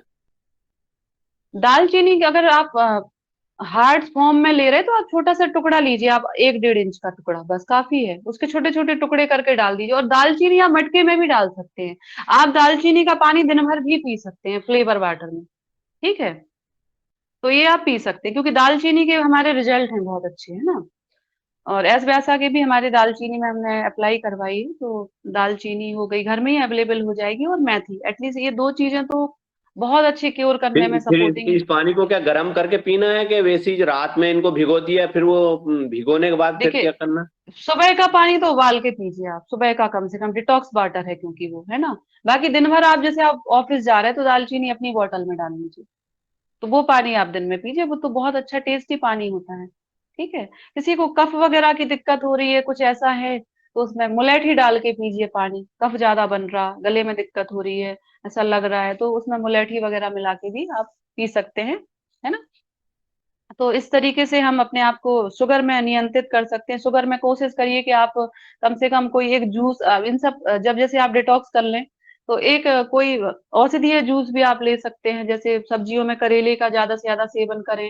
एक और डिटॉक्स है, करेले लेके एक तसले में रखिए और आप तब तक कूचिए जब तक कि आपके मुंह में कड़वापन ना आ जाए। हमने ये प्रयोग करके देखा है, बहुत अच्छे परिणाम हमें प्राप्त हुए हैं। एक तसला लीजिए, उसमें आप 1 किलो करीब करेला लीजिए और उसको ऐसे ऐसे आपको कुचलना है ना, जब तक कुचलना है बिल्कुल पूरा उसका वो ना बन जाए। नहीं कुचला जा रहा तो उसको मैश करके आप करिए, मैश करके उसका एक वो बना लीजिए, पूरा भरता जैसा बना लीजिए, तो वो मैश हो जाएगा, मैसेज जो रहेगा पूरा। तो उस पे आपको पैरों से ऐसे ऐसे रखना है, जब पैर उठा के रखेंगे तो उसमें प्रेशर ज्यादा आएगा, है ना, ऊपर नीचे करके उस पे वॉक करनी है वहीं पे। करीब 10 से 15 मिनट करिए और बहुत अच्छे परिणाम आएंगे। आप ग्रुप में भी कर सकते हैं, आपको लगे तो ग्रुप में, लेकिन एक व्यक्ति अब ऐसे ऐसे करेगा तो उसमें काफी सारा मतलब क्योंकि हमारे कई सारे माइक्रो पोर्स होते हैं जिनमें डायरेक्टली पेनिट्रेट होते हैं और इनके परिणाम हैं, मतलब हमारी रिसर्च में तो परिणाम है। मतलब जो एक हमने एक कॉन्स्टिपेशन का और इसका एक शिविर लगाया था, उसमें हमने ये रिजल्ट निकाले थे, क्योंकि करीब करीब 500 से ज्यादा हमने शिविर किए हैं शुगर को नियंत्रण को लेके, भोपाल के अंदर भी और कई उत्तर प्रदेश में किए हैं, और भी जगह ऐसे अलग अलग जगह हुए हैं। तो उनका पूरा डेटा सबमिट हम करते थे, किसको क्या परिणाम आ रहे हैं, हम एक एक मतलब उनको 1 हफ्ते तक तो उनको हम कराते थे, फिर उनको हम रेमेडी देते थे कि आप घर पे करें ये चीज, और फिर उनके हम पोस्ट जो परिणाम आते थे उसकी पूरा डेटा बनाते थे। ये पूरा रिसर्च भारत सरकार के पास हमने जमा करवाया है, इसका पूरा करीब करीब 5-7 हजार लोगों का डेटा गया था इसमें, अलग अलग शिविरों में। तो बाकी और किसी का कोई क्वेश्चन हो, क्योंकि मैडम समय मैं अपने। ये मेरा पूछ जो रहा था मैं कि आप जो पानी गर्म करके बोल रही थी, गर्म करके ठंडा करके पिए, तो जी अपन उसको गर्मी के दिनों में खासतौर से क्या धूप हाँ, में रख ठंडा सकते हैं कर, 24 घंटे, 12 घंटे धूप में रख के फिर उसको ठंडा करके पिए तो? देखिए धूप में तो निश्चित ही है कि वो देखिए धूप के आपको बताएं, सूर्य चिकित्सा के अलग अलग रंग हैं। अब वो फिर दूसरा चीज आ जाएगी, वो सूर्य चिकित्सा में आ जाएगी। सूर्य में फिर कलर वाली थेरेपी हम करते हैं, उसमें कलर के द्वारा फिर उसके न्यूट्रिशन आते हैं। डायरेक्ट धूप का पानी हमें गर्मियों में नहीं पीना चाहिए, क्योंकि पित्त बढ़ाता है ये फिर, है ना। तो पित्त बढ़ाने में ये रहता है, हालांकि यहाँ सुबह पी सकते हैं, दिन भर नहीं पी सकते, दोपहर में, शाम में, आप समझिए। तो क्योंकि पित्त पे थोड़ा सा असर आता है, और अभी क्या है, लू लगने का डर रहता है, तो डायरेक्ट धूप का पानी हमें पित्त में थोड़ा वृद्धि करेगा, इसलिए नहीं करना है ना। इसलिए हम घर में सिंपल बॉईल करके उसको ठंडा कर देंगे रूम टेम्परेचर में, है ना। सुबह पी सकते हैं आप वो पानी, बस बाकी नहीं पी सकते, क्योंकि उससे पित्त बढ़ेगा मैं ज्यादा। मैंने फिर ऐसे ये उसकी पूछा था कि उसको धूप में रख के फिर रात को ठंडा करके दूसरे दिन पी सकते हैं क्या? कर सकते हैं, आपका है, लेकिन सुबह आप पीजिए। लेकिन आप इतना आप कंफर्टेबल हैं तो बिल्कुल कर सकते हैं। एक बॉटल आप कांच की भर के रख दीजिए, धूप में पका के, वो भी माइक्रो क्रिस्टल लेगा। लेकिन दिन में ना पिए, दिन में क्योंकि ऑलरेडी धूप की रोशनी ज्यादा ही रहती है। तो आप तो नॉर्मल पानी ठंडा हो गया दिन में, और उस बॉटल में आप फ्लेवर वाटर, आप दालचीनी डाल रहे हैं, जो भी आपकी अपनी अपनी व्याधि के अनुरूप कर सकते हैं। भोजन के कितनी देर बाद पानी पीना चाहिए? देखिए, ये तो आप सब समझते हैं, आप सब इतना विशेषज्ञ हैं यहाँ पे, तो जठराग्नि हमारी क्योंकि भोजन पे केंद्रित रहती है, और अगर पानी हम लेते हैं तो वो जठराग्नि थोड़ा सा प्रभावित होती है। तो करीब करीब 40 मिनट के बाद ही, मतलब मिनिमम 40 मिनट तो होना चाहिए। 1 घंटे का प्रावधान है वैसे तो एक घूंट पानी लिया, अपना मुंह खंगाल लिया, यूजुअली लोग कुल्ला कर लेते हैं, कोई लोग पी लेते हैं एक आध घूंट बस। और भोजन करने के पहले गुनगुन पानी जरूर पी सकते हैं। आप आधा कप गुनगुन पानी पिएंगे तो जो जिनका वजन बढ़ रहा हो उसमें आराम मिलेगा। और भोजन करने के बाद भी आप गुनगुन पानी पी सकते हैं। जैसे भोजन भो, करने के बाद यूजुअली, भोजन के बाद चाय पीना चाहिए कि नहीं चाय? देखिए, चाय का प्रावधान ये विदेशियों के द्वारा लिया गया है, बिल्कुल सही कह रहे हैं। चाय पीना कोई कंपलसरी तो है नहीं कि आप चाय नहीं पिएंगे तो, लेकिन चाय की तलब तो हमारी तक दी हुई तलब है, भोजन की मांग नहीं है वो हमारी जिह्वा की मांग हो रही है। हमने जो एडिक्शन ले लिया वो उसकी मांग हो रही है ना, कि भाई चलो लग रहा है कि चाय पी लिया जाए। तो वो जिनको एडिक्शन होता है वो पीते हैं। हालांकि चाय का प्रावधान जो विदेशी जो सभ्यता है उसके अकॉर्डिंग इसलिए रहा कि वो जठराग्नि को तो सपोर्टिंग है उस समय। वही आप आइसक्रीम खा रहे हैं, वो नुकसानदेह है आइसक्रीम के कंपैरिजन में। तो जिनका आदत है वो अलग है, कोशिश करिए कि आदत रखें ही ना। आप सौंफ ले लीजिए, आप कुछ मुख शुद्धि के लिए ले लीजिए, तो आपको वो चाय का एडिक्शन नहीं आएगा। क्योंकि चाय तो चाय ही है ना, फिर कितनी भी पी लीजिए आपको फिर वो अपने आप से वो लाएगी एडिक्शन कि भाई मुझे चाहिए। और ये एडिक्शन तो हमारे न्यूरॉन दे रहे हैं हमें, और हैबिट तो हम ही बना रहे हैं ना अपनी। तो अब आपकी इतनी स्ट्रीम लेवल की हैबिट है तो कोशिश करिए उसको रिप्लेस करें। आप गुनगुन पानी पी के आप अपने आप को जठर को मैनेज कर सकते हैं, जिनका डाइजेशन स्लो है। क्योंकि अभी 2 PhD हम मंदाग्नि पे कर रहे हैं, मंदाग्नि विकारों पे, तो जठर पे ही काम चल रहा। तो एक बहुत अच्छी पुस्तक है, समस्या पेट की समाधान योग के, बहुत अच्छी, स्कूल ऑफ योगा मुंगेर की है ये। बहुत अच्छी पुस्तक है ये, समस्या पेट की समाधान योग के, इस पे काम चल रहा काफी अच्छा। तो ये जी डॉक्टर डेव कारपेंटर की है, change your water change your life, बहुत अच्छी पुस्तक है। ये नेचुरोपैथ हैं, एनडी हैं, बहुत अच्छे विशेषज्ञ हैं ये जल के, इनका मैंने अध्ययन किया बहुत, मुझे मतलब इनका अध्ययन करने के बाद तो मुझे ऐसा लगा कि पानी अमृत है पूरा। और वो अमृत हमारे पास है, लेकिन हम उसको इस्तेमाल करने की विधियों में गलती कर रहे हैं बस। और हम उसको सिर्फ पानी समझ के पी रहे हैं। यहाँ तक कि पानी में अगर मंत्रों की हीलिंग भी दी जाए, हील करके पी रहे हैं, और पानी से हम बोल रहे हैं कि ये जो पानी हम पी रहे हैं वो हमारे अंदर चमत्कारिक परिणाम ला रहा है, और बस उसको फील देना है हर चीज को। आपने देखिए, हम पूजा में बैठते हैं, फीलिंग लाते हैं, ईश्वर तो सभी जगह है, लेकिन हम विशेष तौर पे एक फील करने के लिए मंदिर में जाते हैं कि हमें अच्छी फीलिंग आए, सामने दिखे, हमें प्रत्यक्ष रूप में दिख रही हैं चीजें। तो लेकिन जब हम जल को, अन्न को नमन करके लेते हैं, उसको हील करके लेते हैं, तो उसकी ऊर्जा सकारात्मक रूप में कई गुना बढ़ जाती है। धन्यवाद देते हैं जिसने बनाया है उस किचन को जहां हम भोजन कर रहे हैं। तो आप अप्रिशिएट कर सकते हैं। आप अपने जिनके घरों में जिनने भोजन पकाया है, आपकी पत्नी हो सकती है, आपकी बहन है, आपकी माता जी, आप पहले उनको धन्यवाद दीजिए। आप देखिए कितने चमत्कारिक परिणाम मिलेंगे। सबसे पहले तो कि आपने भोजन बनाया, बहुत बहुत धन्यवाद। और उस भोजन को फिर धन्यवाद दीजिए जिसके सामने उगाया, वहां से उगते हुए आपकी थाली में जो भोजन आया। ये दिव्यता लाएगा आपके जीवन में, आपके भोजन में, आपकी दिनचर्या में। जी तो बेन, धन्यवाद। और मैं आगे अगला सवाल लेती हूँ। आगे आदरणीय रमेश चंद्र मेहरा जी भाई साहब का सवाल है। जी भाई साहब। जी ओम। सदन को ओम जी। नमन। मैं नर्मदापुरम से रमेश मेहरा बोल रहा हूँ। जी हमारे भाई साहब। मित्र हैं आदरणीय भगवान दास जी कुशवाहा, उनको जी। लीवर कैंसर में परेशानी है। उनके लिए आप क्या सलाह देंगी? शायद वो यहाँ पर उपस्थित होंगे या नहीं है, तो उनको बता दिया जाएगा। जी बताएं। देखिए, सलाह का ऐसा है कि पहली बात तो कैंसर होता क्यों है, इसका रूट कॉज क्या है। कैंसर का रूट कॉज फाइंड करने वाले एक वैज्ञानिक है जिनको नोबेल प्राइज मिला है, वो है डॉक्टर ऑटो हेनरिच बार्बर। 1923 में उन्होंने अपनी रिसर्च करी, पूरे जीवन भर की रिसर्च उन्होंने करी, और 1931 में उनको नोबेल प्राइज मिला। उन्होंने अपनी पूरी शोध को 2 लाइनों में व्यक्त कर दिया, उसको संक्षिप्तीकरण किया। वो 2 लाइनें आपको आज को बताने जा रही हूँ। उन्होंने लिखा है कैंसर के 2 मुख्य कारण हैं। एक तो एसिडोसिस स्ट्रेस, हमारी कोशिका के चारों तरफ आवाज आ रही है प्लीज? जी जी जी। हाँ प्लीज। हमारी कोशिका के चारों तरफ एसिड का बढ़ जाना और हमारी कोशिका में ऑक्सीजन की कमी हो जाना, ये 2 कारण हैं कैंसर के हर एक शरीर में। आप सोचिए, हाइपोक्सिया यानी कि लैक ऑफ ऑक्सीजन, हमने हाइपोक्सिया कोविड में बहुत सुना।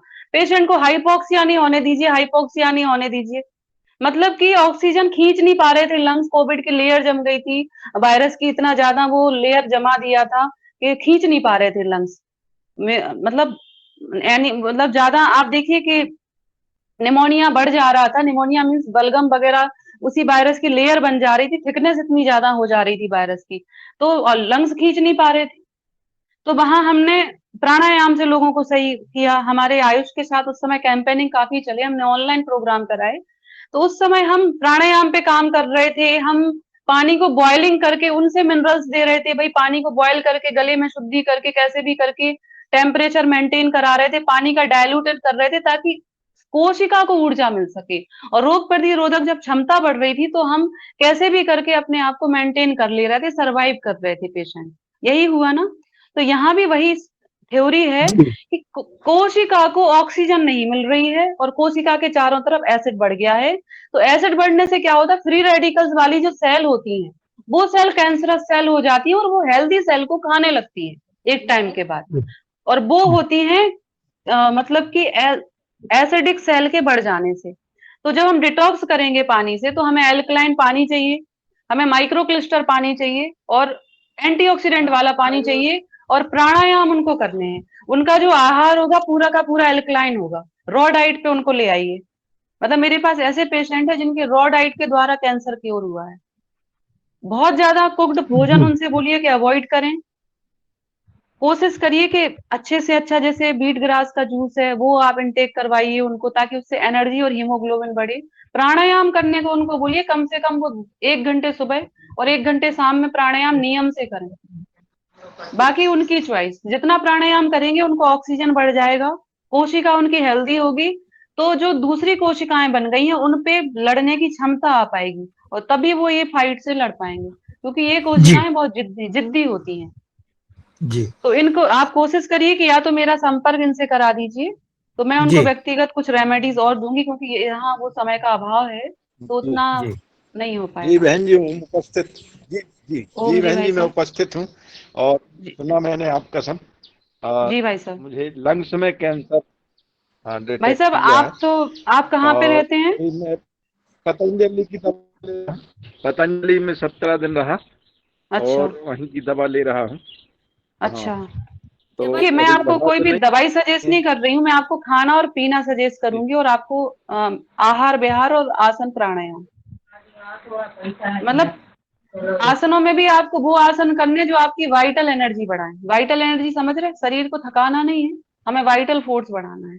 मतलब हमें हमारी इम्यूनिटी के साथ साथ ऑक्सीजन का परसेंटेज बढ़े और लंग्स में मतलब प्रॉपर कुछ हमें हाथों की स्ट्रेचिंग खोल के अभ्यास करने हैं, है ना, हैंड स्ट्रेचिंग करके।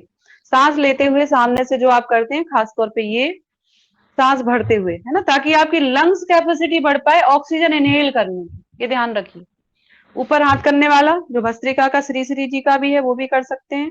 सोहम अभ्यास करिए आप, सोहम प्राणायाम, सो हम, सो हम, इसको बहुत डीप करेंगे, मैं बताऊंगी आपको। इससे ऑक्सीजन का परसेंटेज बढ़ेगा और ये दिन भर भी कर सकते हैं। ओम चैंटिंग ज्यादा से ज्यादा करिए। और मेडिटेशन में आप जब ब्रीथ करेंगे तो तालू से लेते हुए मूलाधार तक अपने चक्रों को हील करिए आप। कि ऊर्जा चक्रों की बढ़ेगी तो हमारी सेल की ऊर्जा बढ़ेगी, है ना। तो हमारे षट चक्रों के लिए, और कोशिश करिए डिटॉक्स बहुत अच्छे से करना है। मोशन आपके क्लियर होते हैं जी भाई जी जी? बहन जी। जी जी किसी बहन भी जी। तरीके से मोशन हमेशा क्लियर करने हैं। कोशिश करिए कि एनिमा वगैरह लेके भी करें, बस्ती लेनी पड़े तो बस। हाँ, जी जी। है ना। मोशन और ठीक हो रहा है बहन जी। हाँ, पानी हाँ, पे विशेष ध्यान दीजिए आप, बीट पानी बिल्कुल। गैल वगैरह। हाँ, जी, आप एल्केलाइन अपना, ले रहा हूँ मैं। हाँ जी जी, जी जी। तो आप एल्केलाइन मेरा वाटर ले नंबर, रहा हूँ। आप दीदी से मेरा नंबर ले सकते हैं। नंबर बोल दो जी, नंबर आपका। जी बहन जी। 9140089149 4।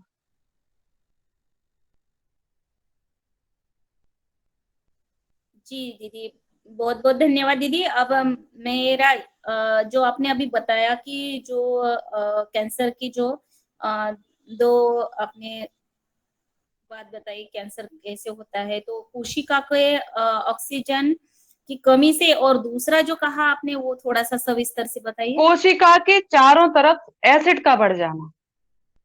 एसिड कब बढ़ेगा? जब हम खाली पेट ज्यादा रहेंगे तो एसिड वो जाके कोशिकाओं में मिलेगा। अब आपने देखा हो कई महिलाएं जो ना गुटखा तमाकू खा रही, ना कोई बीड़ी सिगरेट पी रही, उनको कैंसर हो गया। एसिड बढ़ रहा है, हमारी जो पेस्टिसाइड्स आ रहे हैं हमारे फूड में, महिलाएं क्या करती हैं, सबसे पहले छौंक लगाया तो उसकी जो गैस भी उड़ती है उससे भी टॉक्सिन्स वो एसिडिक होता है, क्योंकि उसमें कहीं ना कहीं पेस्टिसाइड्स है। तो कोशिश ये करनी है कि भाई ऑर्गेनिक फूड पे हमें आना है, पेस्टिसाइड फ्री फूड रहे, इसलिए ऑर्गेनिक की बात कही जा रही है। तो जो भी भोजन कर रहे हैं, खासतौर पे कैंसर पेशेंट, उनको पेस्टिसाइड वाला भोजन तो बिल्कुल त्याग देना है। घर में ही वो सब्जियां लगाएं, खाएं। कोशिश करें अच्छे क्लाइमेट की सब्जियां, क्योंकि वो जो मार्केट से पेस्टिसाइड आ रहा है ना वो भी हार्मफुल है। मतलब हम सोचेंगे हम अच्छा अच्छा खा रहे हैं तो सब कुछ हो जाएगा, लेकिन उसके अंदर जो जहर है वो नहीं निकाल पा रहे, तो वो भी हार्मफुल रहेगा ना फिर। तो यही तो सब टॉक्सिन है जो हमारे शरीर में हम ले रहे हैं, खाने में ले रहे हैं, हवा में ले रहे हैं, पानी में ले रहे हैं, और उनको डिटॉक्स करना है, न्यूट्रलाइज करना है। इसलिए हम आसन करते हैं कि अच्छे से अच्छा ब्लड, कहीं अगर कुछ ऐसे टॉक्सिन जमे हैं तो हम ज्वाइंट रोटेशन करते हैं, तो वहां पे क्या है, ब्लड आता है, वहां के टॉक्सिन रिमूव कर देता है, तो बाय प्रोडक्ट वो निकल जाते हैं, वो गंदगी, तो हमें फ्रेशनेस फील होती है। अभ्यास का, प्राणायाम का यही सिद्धांत है, यही काम करते हैं ये, कि हमारे सभी जगह ब्लड सर्कुलेशन एक्टिव हो जाता है, और स्वस्थ रक्त जो है, ऑक्सीजन से भरा रक्त है, माइनस ओआरपी से भरा रक्त है, वो कोशिका तक पहुंचता है। तो वहां पे क्या होता है कि हम वाइटल फोर्स बढ़ाते हैं, हमारी कोशिका चार्ज होती है, और वो माइनस ओआरपी का रक्त जो है वो हम ज्वाइंट पे, अंगों के जो भी हमारे ऑर्गन है, उन सभी ऑर्गन की सेल्स तक हम पहुंचाते हैं, अलग अलग पोस्चर बना के, अलग अलग हम योगासनों की स्थिति बना के। तो योगाभ्यास का इसलिए बहुत महत्व है। जी जी जी, बहुत सुंदर दीदी, बहुत बहुत धन्यवाद। और मैं आगे, रमेश चंद्र मेहरा जी भाई साहब, आपका कोई सवाल है और पूछना है?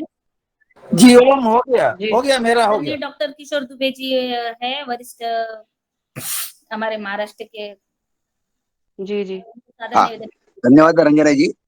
बहन जी ने बहुत अच्छी जानकारी दी। बहन जी जो मुख्य अतिथि जी है उनसे मेरा सवाल है कि ब्लड कैंसर का यदि पेशेंट है तो उसको जी माइक्रो क्रिस्टल या जो भी है वो किस तरह से उसने यूटिलाइज करना चाहिए, और उसके क्या आप सजेस्ट करोगे रेमेडी, प्लीज बताइए। भाई साहब देखिए, कहीं ना कहीं ब्लड कैंसर में देखिए बहुत हद तक जिम्मेदार है हमारे जो मतलब बोन मैरो है, और हमारे जो और भी ऑर्गन है जिनसे वाइट ब्लड सेल्स पे इफेक्ट आ रहा है, हमारी आरबीसी पे इफेक्ट आ रहा है। तो कहीं ना कहीं देखिए माइक्रो क्लिस्टर की इसकी पूरी एक थ्योरी है, और एक पूरा एक स्टडी है एंटी कैंसर इंस्टीट्यूट अमेरिका का। तो मैं पूरा थ्योरी उस पर समझा के आपको बताऊंगी कि इस पे अपन को न्यूट्रलाइज कैसे होगा। तो वो मैं आपको पूरा एक पानी का जो सेशन है, मैं एक दिन अलग से ही पानी का सेशन लूंगी, क्योंकि बहुत सारी चीजें ऐसी होती है कि हम घर में नहीं बना पाते।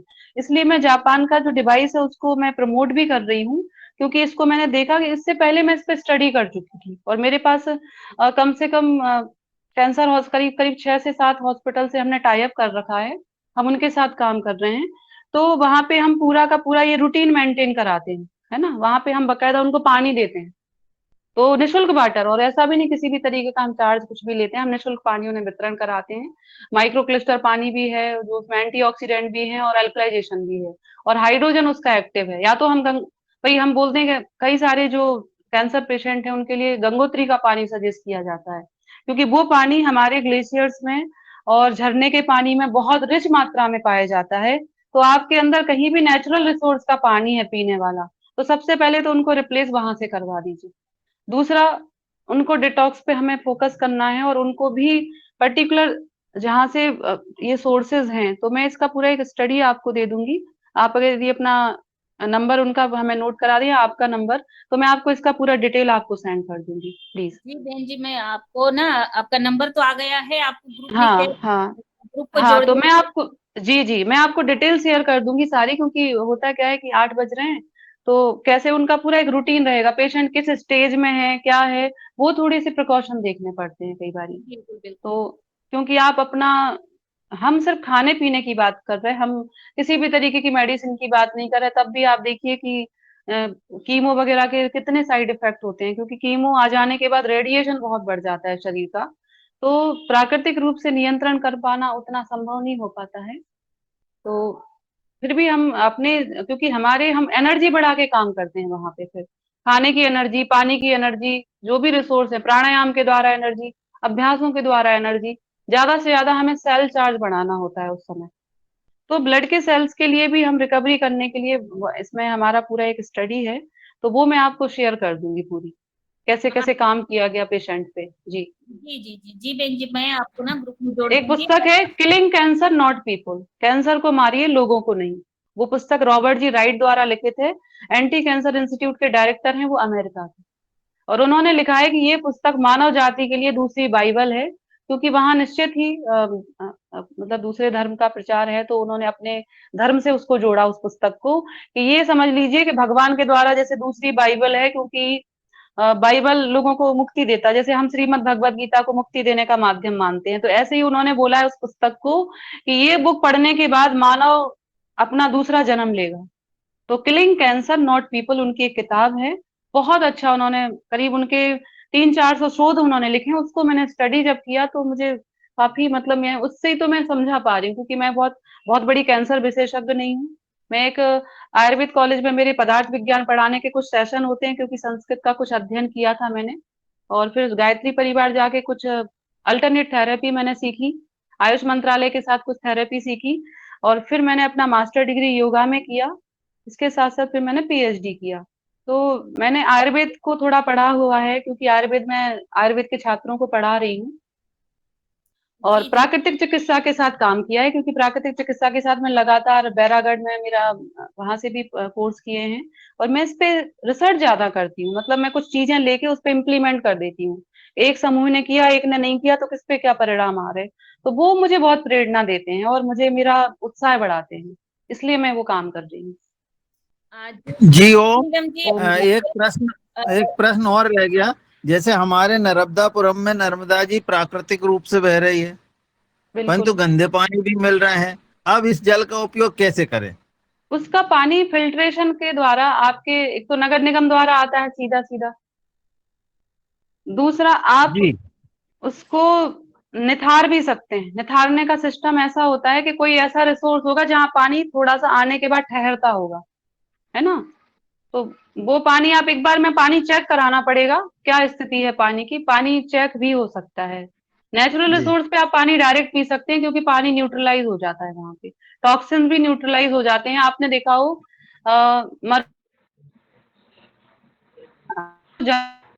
के संपर्क में आने से पानी के टॉक्सिन न्यूट्रल होने लगते हैं। तो इसलिए बोलते हैं प्राकृतिक स्रोतों का पानी अमृत के समान माना गया है। हाँ, ये बात सही है कि आप किसी इंडस्ट्रियल एरिया के पास जाएं और बोले नदी का पानी है, तो वो नहीं प्योर होगा।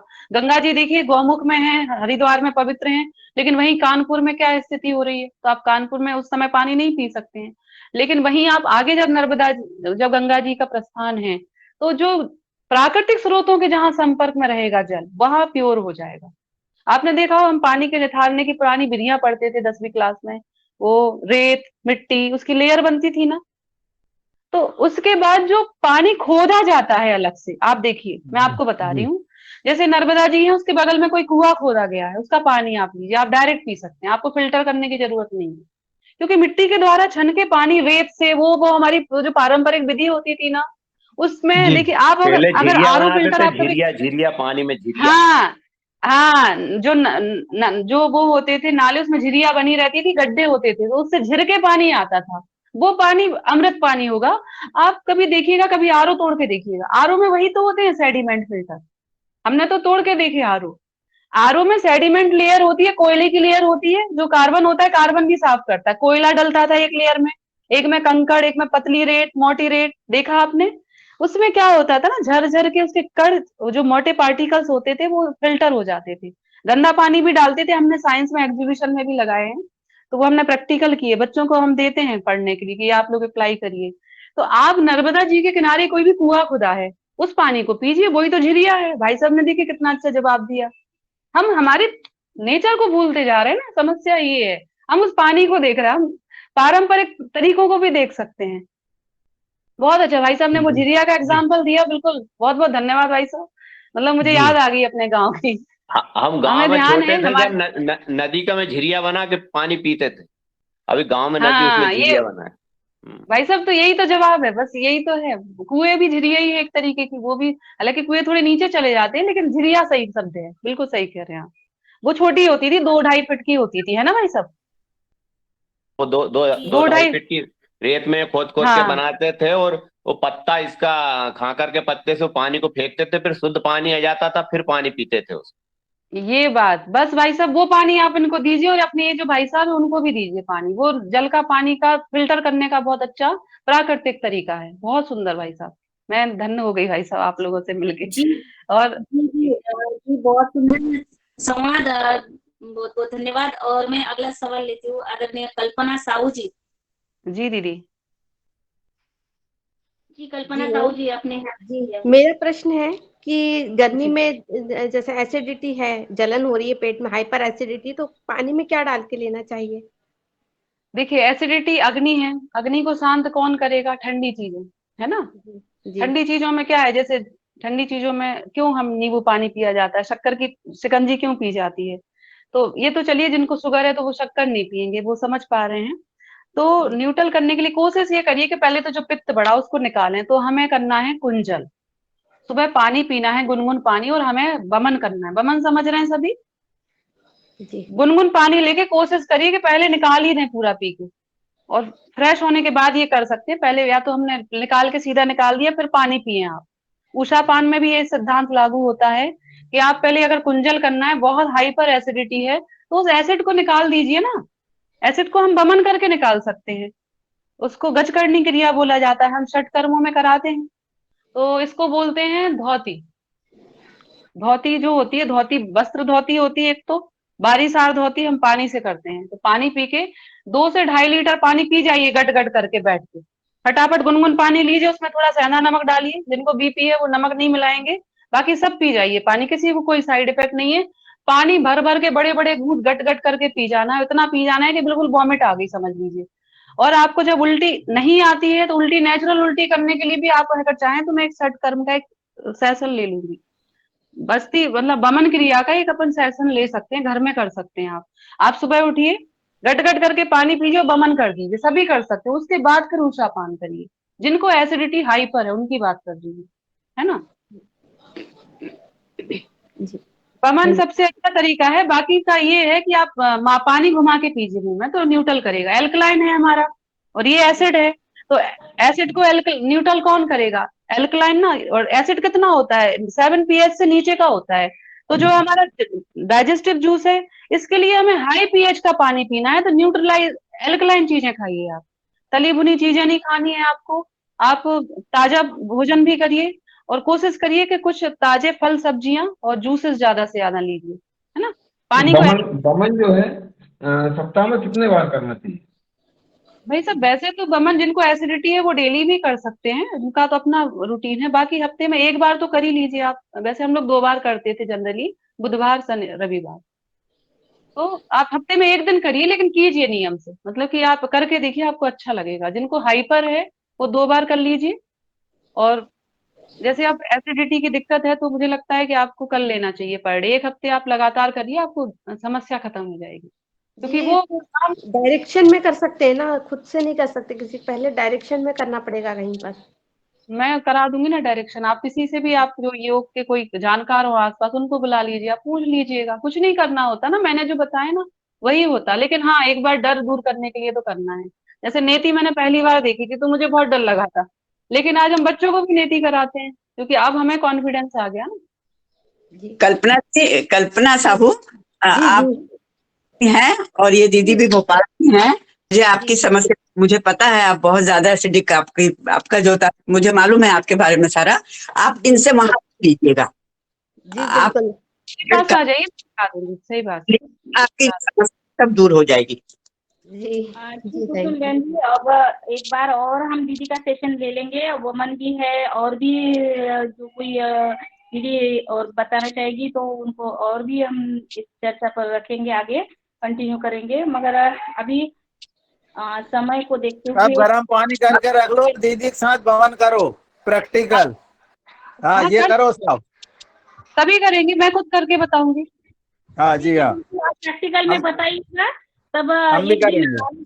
अलग से सेशन ले लेंगे। अब वुमन भी हो जाएगा सबका। और फिर नेति भी कर लीजिए, ईएनटी क्लीन करिए, पूरा अच्छा लगेगा। बमन कर लिया तो ये भी क्यों छोड़ रहे साइनस फिर हम, है ना। जी दीदी बिल्कुल। दिनेश सेमवाल जी, वैसे आपका हैंड राइज है, मैं उनसे सादर निवेदन करती हूँ। जी भाई साहब। जी दिनेश हाँ भैया। जी। जी अरुण जी धन्यवाद। और आज का सेशन बहुत ही अच्छा चल रहा है। और जो हमारे आज की मुख्य अतिथि जी हैं, आपको नमन है। और जो प्रणाम है। चिकित्सा, बहुत बहुत प्रणाम दीदी। चिकित्सा बहुत ही महत्वपूर्ण है। और मैं शांति कुंज हरिद्वार में जो ब्रह्म वर्चस्व है उसकी बहुत सारी मैंने पुस्तकें पढ़ी। और वहाँ बहुत जो लोग जाते थे उन पे भी, जब जैसे बमन कह रहे हैं या जल चिकित्सा का प्रयोग किया जाता था, बहुत ही अच्छे परिणाम देखने को मिलते थे। जी भाई और हालां जो अभी वर्तमान में मैंने देखा, मैं गंगोत्री गया, और उसके अलावा यहाँ पे केदारनाथ के पास में त्रियुगी नारायण गया। वहां से लोग गैलेंस जो प्लास्टिक के बड़े बड़े डिब्बे होते हैं उनमें पानी ले जा रहे थे। हम्म। तो मैंने पूछा उनसे, तो वो अलग अलग मुंबई, दिल्ली या अन्य जगह पानी ले जाते हैं, कहते हैं कि ये एंटी कैंसरस काम कर रहा है, हमारे जो लोग ऐसे पेशेंट हैं उनको दिया जा रहा है। लेकिन मुझे जैसे बायोकेमिकल ऑक्सीजन डिमांड जो बोर्ड है, या उससे संबंधित जैसे बातें याद आती हैं। तो मैं ये आपसे जानना चाहता हूँ कि जैसे लोग प्लास्टिक गैलेंस में तो ले जाते हैं, लेकिन क्या कुछ ऐसे बर्तन हो सकते हैं जिसमें ये पानी और भी सुरक्षित रहे, जिसमें प्लास्टिक गर्मी के कारण पिघले ना, प्लास्टिक उस पानी में न मिले? क्या ऐसे कोई हो सकता है कुछ उपकरण या देखिए, बर्तन? इसमें बर्तनों में ये है कि एक तो कांच का बर्तन हो सकता है, कांच का बर्तन कोई भी रिड्यूस नहीं करता है। दूसरा, आप मोटे प्लास्टिक को यूज कर सकते हैं, जो अच्छी कंपनी का प्लास्टिक है, फूड ग्रेड जिसको बोल सकते हैं, क्योंकि माइक्रोक्लिस्टर पानी जो होता है वो, आप सही कह रहे हैं, पतले पार्टिकल्स को, प्लास्टिक को भी घोलने की क्षमता रखता है, ये फैक्ट है। तो गर्म पानी जैसे आप प्लास्टिक में नहीं रख सकते, मान के चलिए, तो वही उसका कारण है कि भाई वो प्लास्टिक को भी घोल देता है। भोजन करने के लिए इसलिए मना किया गया है ना। तो आप अगर तुरंत के तुरंत पी रहे हैं तो सबसे बेस्ट तो देखिए पानी, नो डाउट मिट्टी के बर्तनों में भी सजेस्ट किया जाता है, क्योंकि उसमें अल्कलाइनिटी बढ़ जाती है। हमें मिट्टी के बर्तन में कई सारे न्यूट्रिशन और ऐड हो जाते हैं जो जरूरी हमारे तत्व होते हैं।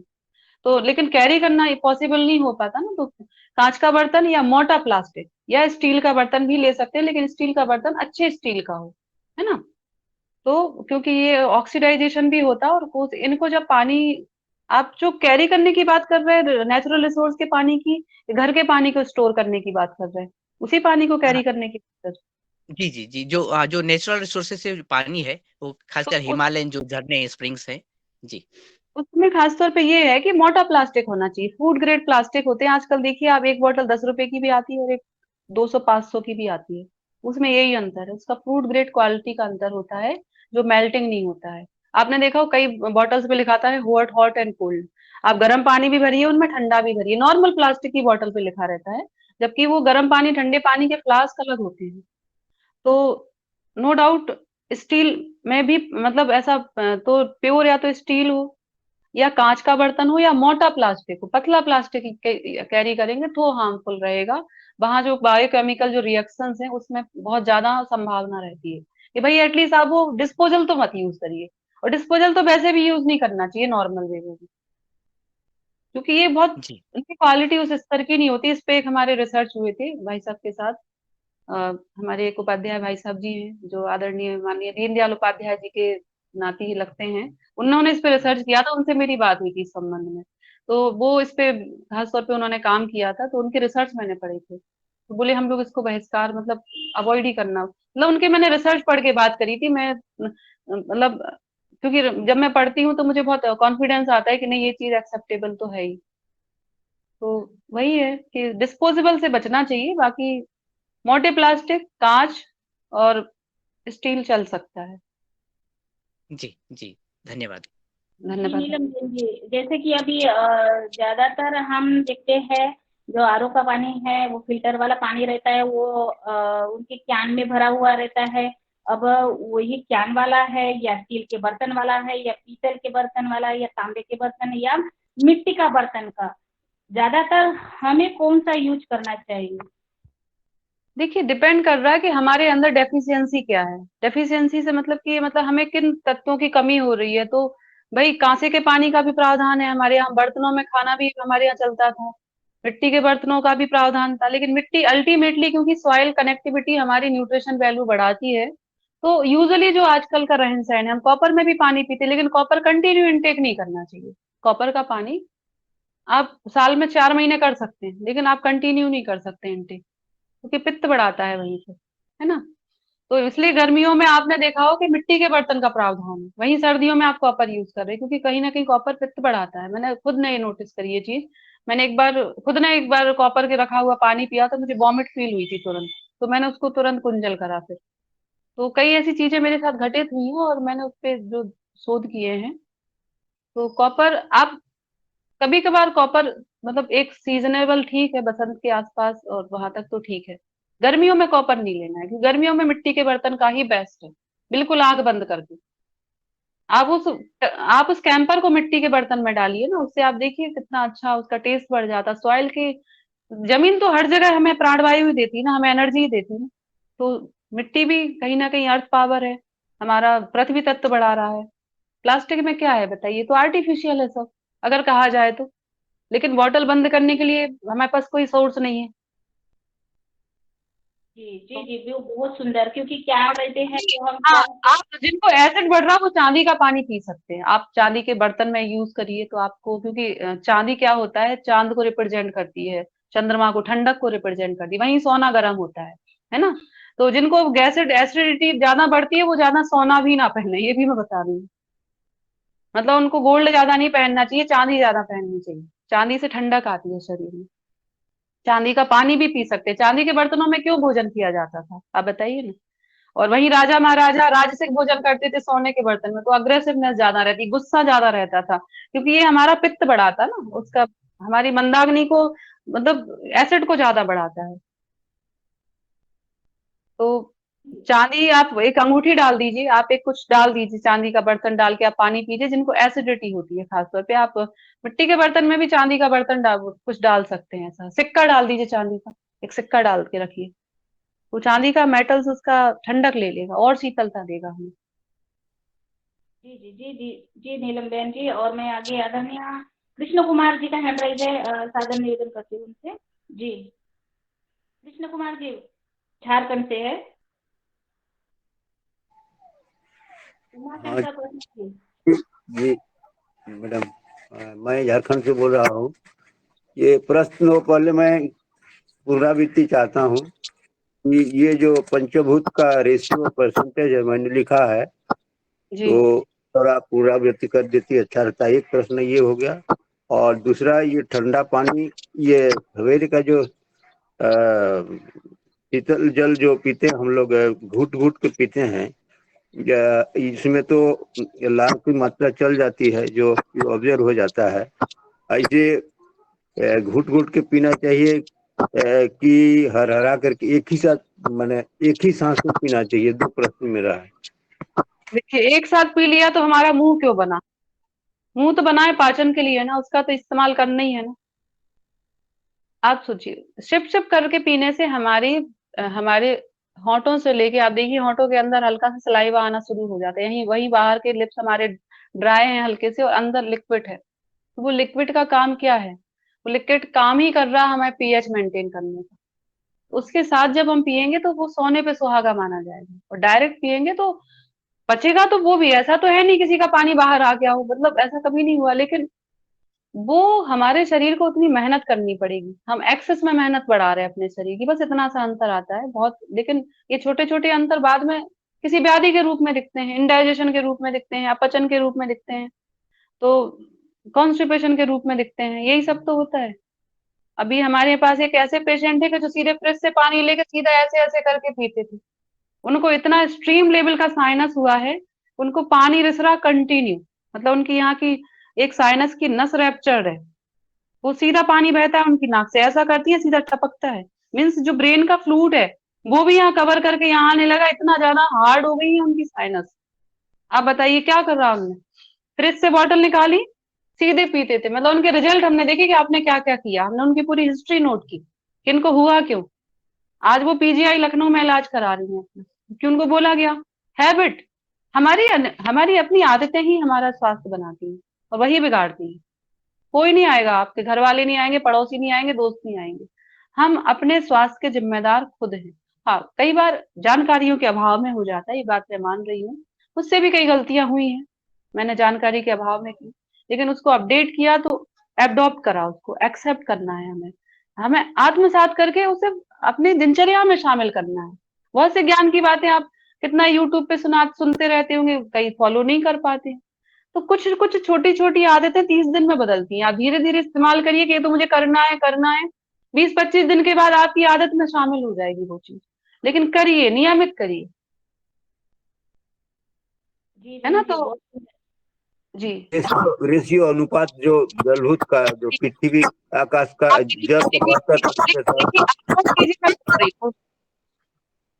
72% जल, जी 72% ऑफ वाटर है, 6% है आकाश तत्व, 6% आकाश तत्व, 6% है हवा, 12% है अग्नि, सॉरी 12% पृथ्वी तत्व, सॉरी अग्नि कम है, अग्नि 4 है ना?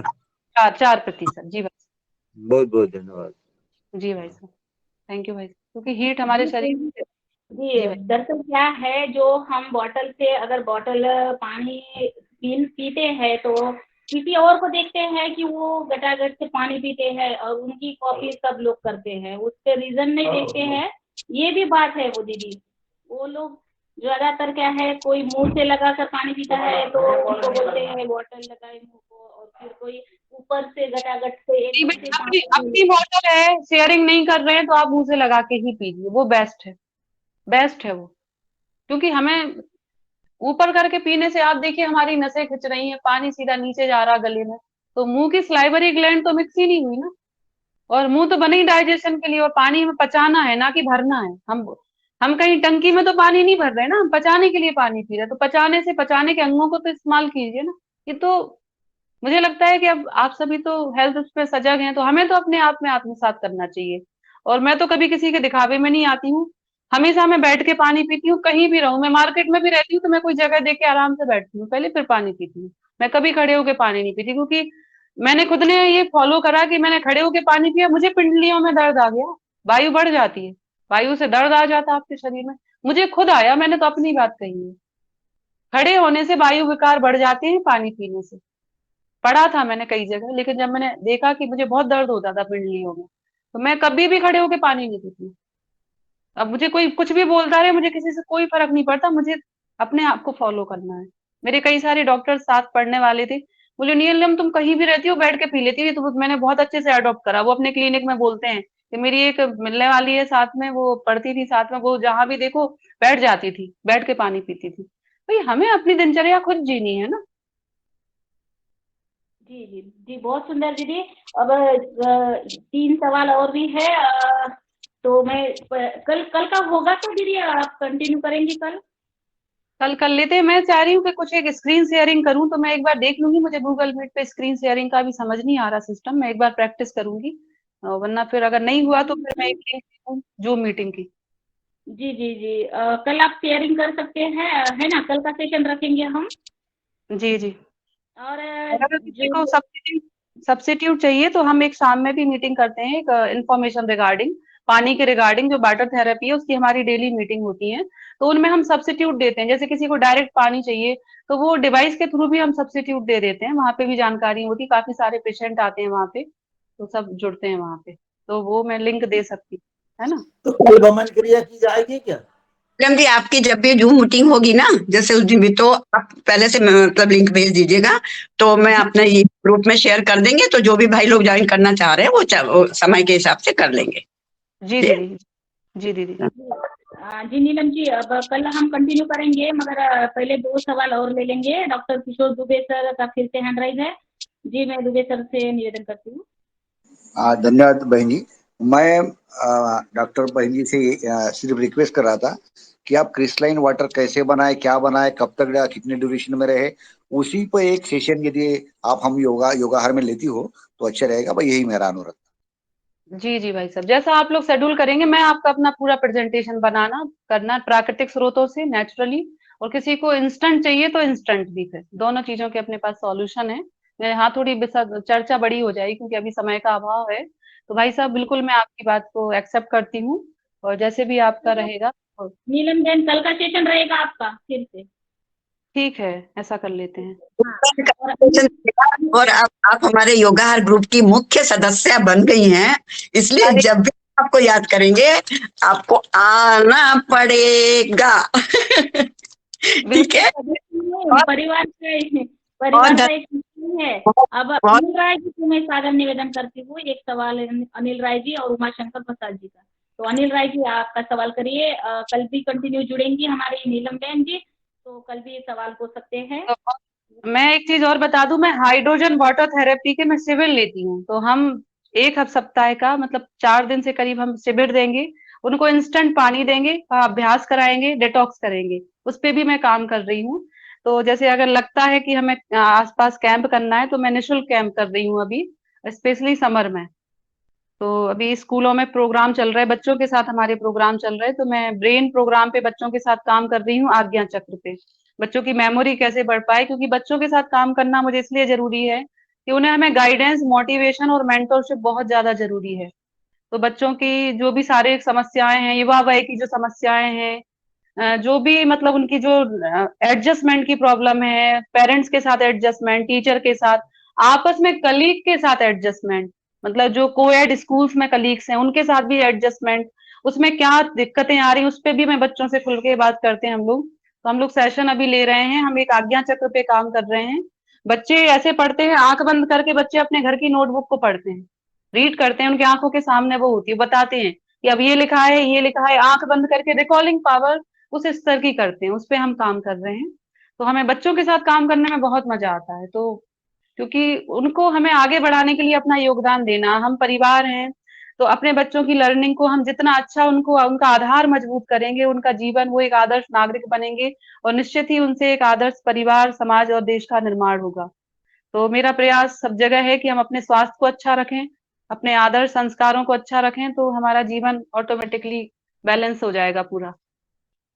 जी नीलम बहन जी, बहुत सुंदर, बहुत बहुत अभिनंदन है आपका कि आप इतना, आपकी सोच इतनी अच्छी है और आप देश के लिए करना चाहते हैं और बच्चों के लिए खासकर। तो मेरा भी एक सुझाव था कि आप बच्चों का सेशन जो है अगले एकादश संडे को हम रखेंगे, और हमारे साथ सभी जुड़े हुए सब में घर में छोटे छोटे बच्चे हैं, बड़े भी हैं, उनको हम यही इसी हमारे योगाहार कार्यक्रम में जोड़ देंगे, ताकि बच्चों को भी थोड़ा सा आपका जो मार्गदर्शन है वो मिलेगा।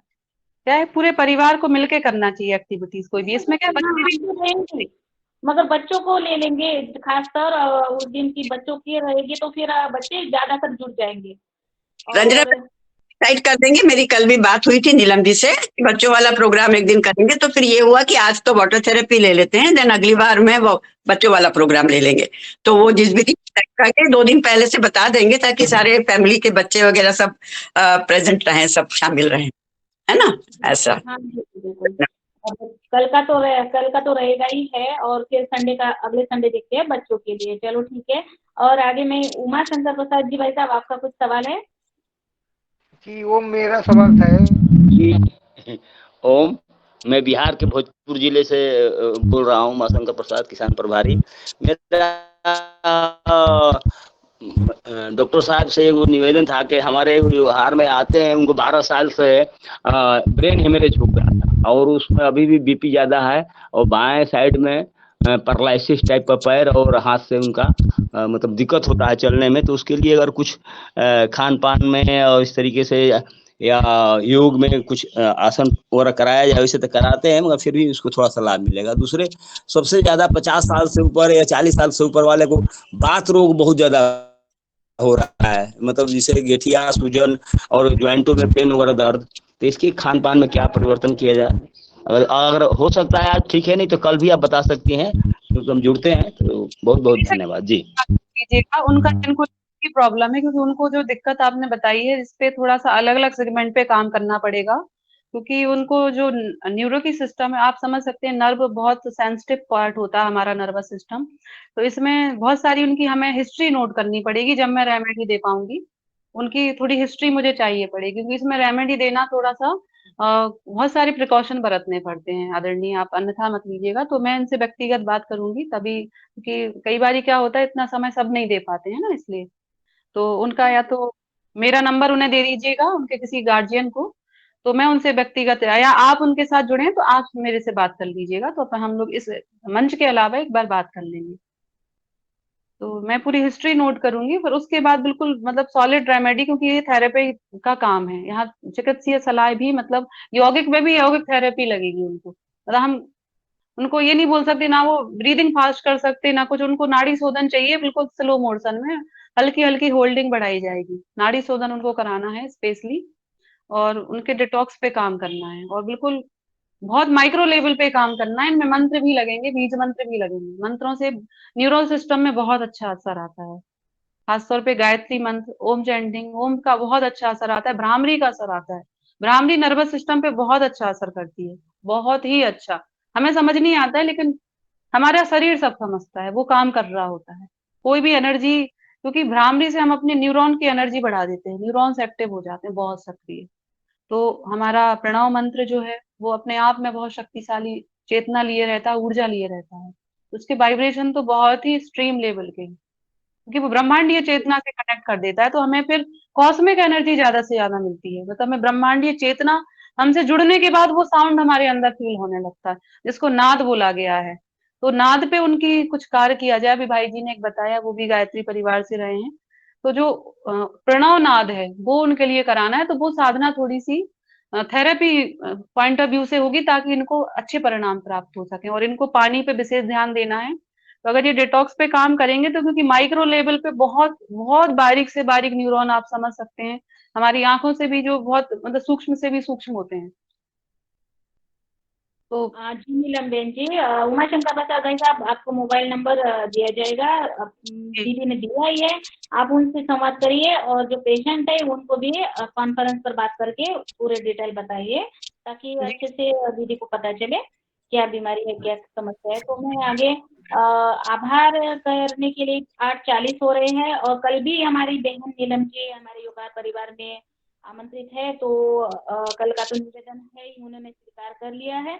तो कल भी सवाल होंगे, अनिल राय जी है, और भी सदन में बहुत सारे हमारे युवा के सदस्य हैं, उनके कल भी सवाल ले लेंगे।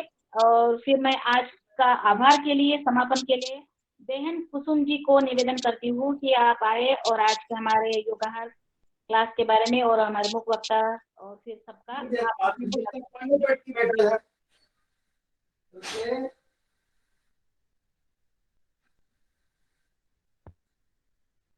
अंजना जी, मेरे पास उन सब नहीं रहती है, तो मैं तो बस मैं अपनी तरफ से और योगाहार परिवार की तरफ से नीलम जी का बहुत बहुत आभार प्रदर्शित करती हूँ। बहुत बहुत धन्यवाद और बहुत शुभकामनाएं। इतना ज़्यादा सभी क्षेत्र में आप काम कर रही हैं और इतना समाज के लिए इतना लाभकारी आपके सेशंस होते हैं, उसके लिए मैं आपको बहुत बहुत आभार करती हूँ। आज के प्रेजेंस के लिए भी आपकी बहुत धन्यवाद और बाकी आगे का आभार रंजना आप ही कर दीजिए प्लीज। मेरे पास रहती है जिस सबके नाम लेने के हिसाब से।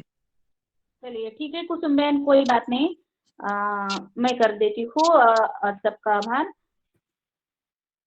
बहुत बहुत धन्यवाद बहन, सभी का आप लोगों का धन्यवाद। आप लोग जो इतने सजग हैं, जो आपने उतना सुबह सुबह समय निकाल के अपने आप में आप जिम्मेदार हैं, अपने स्वास्थ्य के प्रति, अपने परिवार के स्वास्थ्य के प्रति चिंतनीय, अपने मित्रों के प्रति इतने सजग हैं, तो आप सभी मेरी तरफ से बहुत धन्यवाद की पात्र हैं।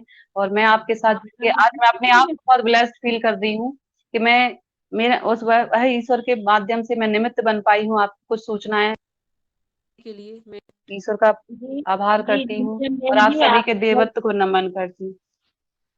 जी नीलम बहन बहुत जी, बहुत धन्यवाद। हाँ, आपका बहुत बहुत धन्यवाद जो कुसुम बहन ने आपको योगार मंच पर लाए। इस परिवार के आप भी सदस्य हो गए हो और सच में आज आपने बहुत अच्छी महत्वपूर्ण ऐसी प्रेरणादायी जो भी हम आपसे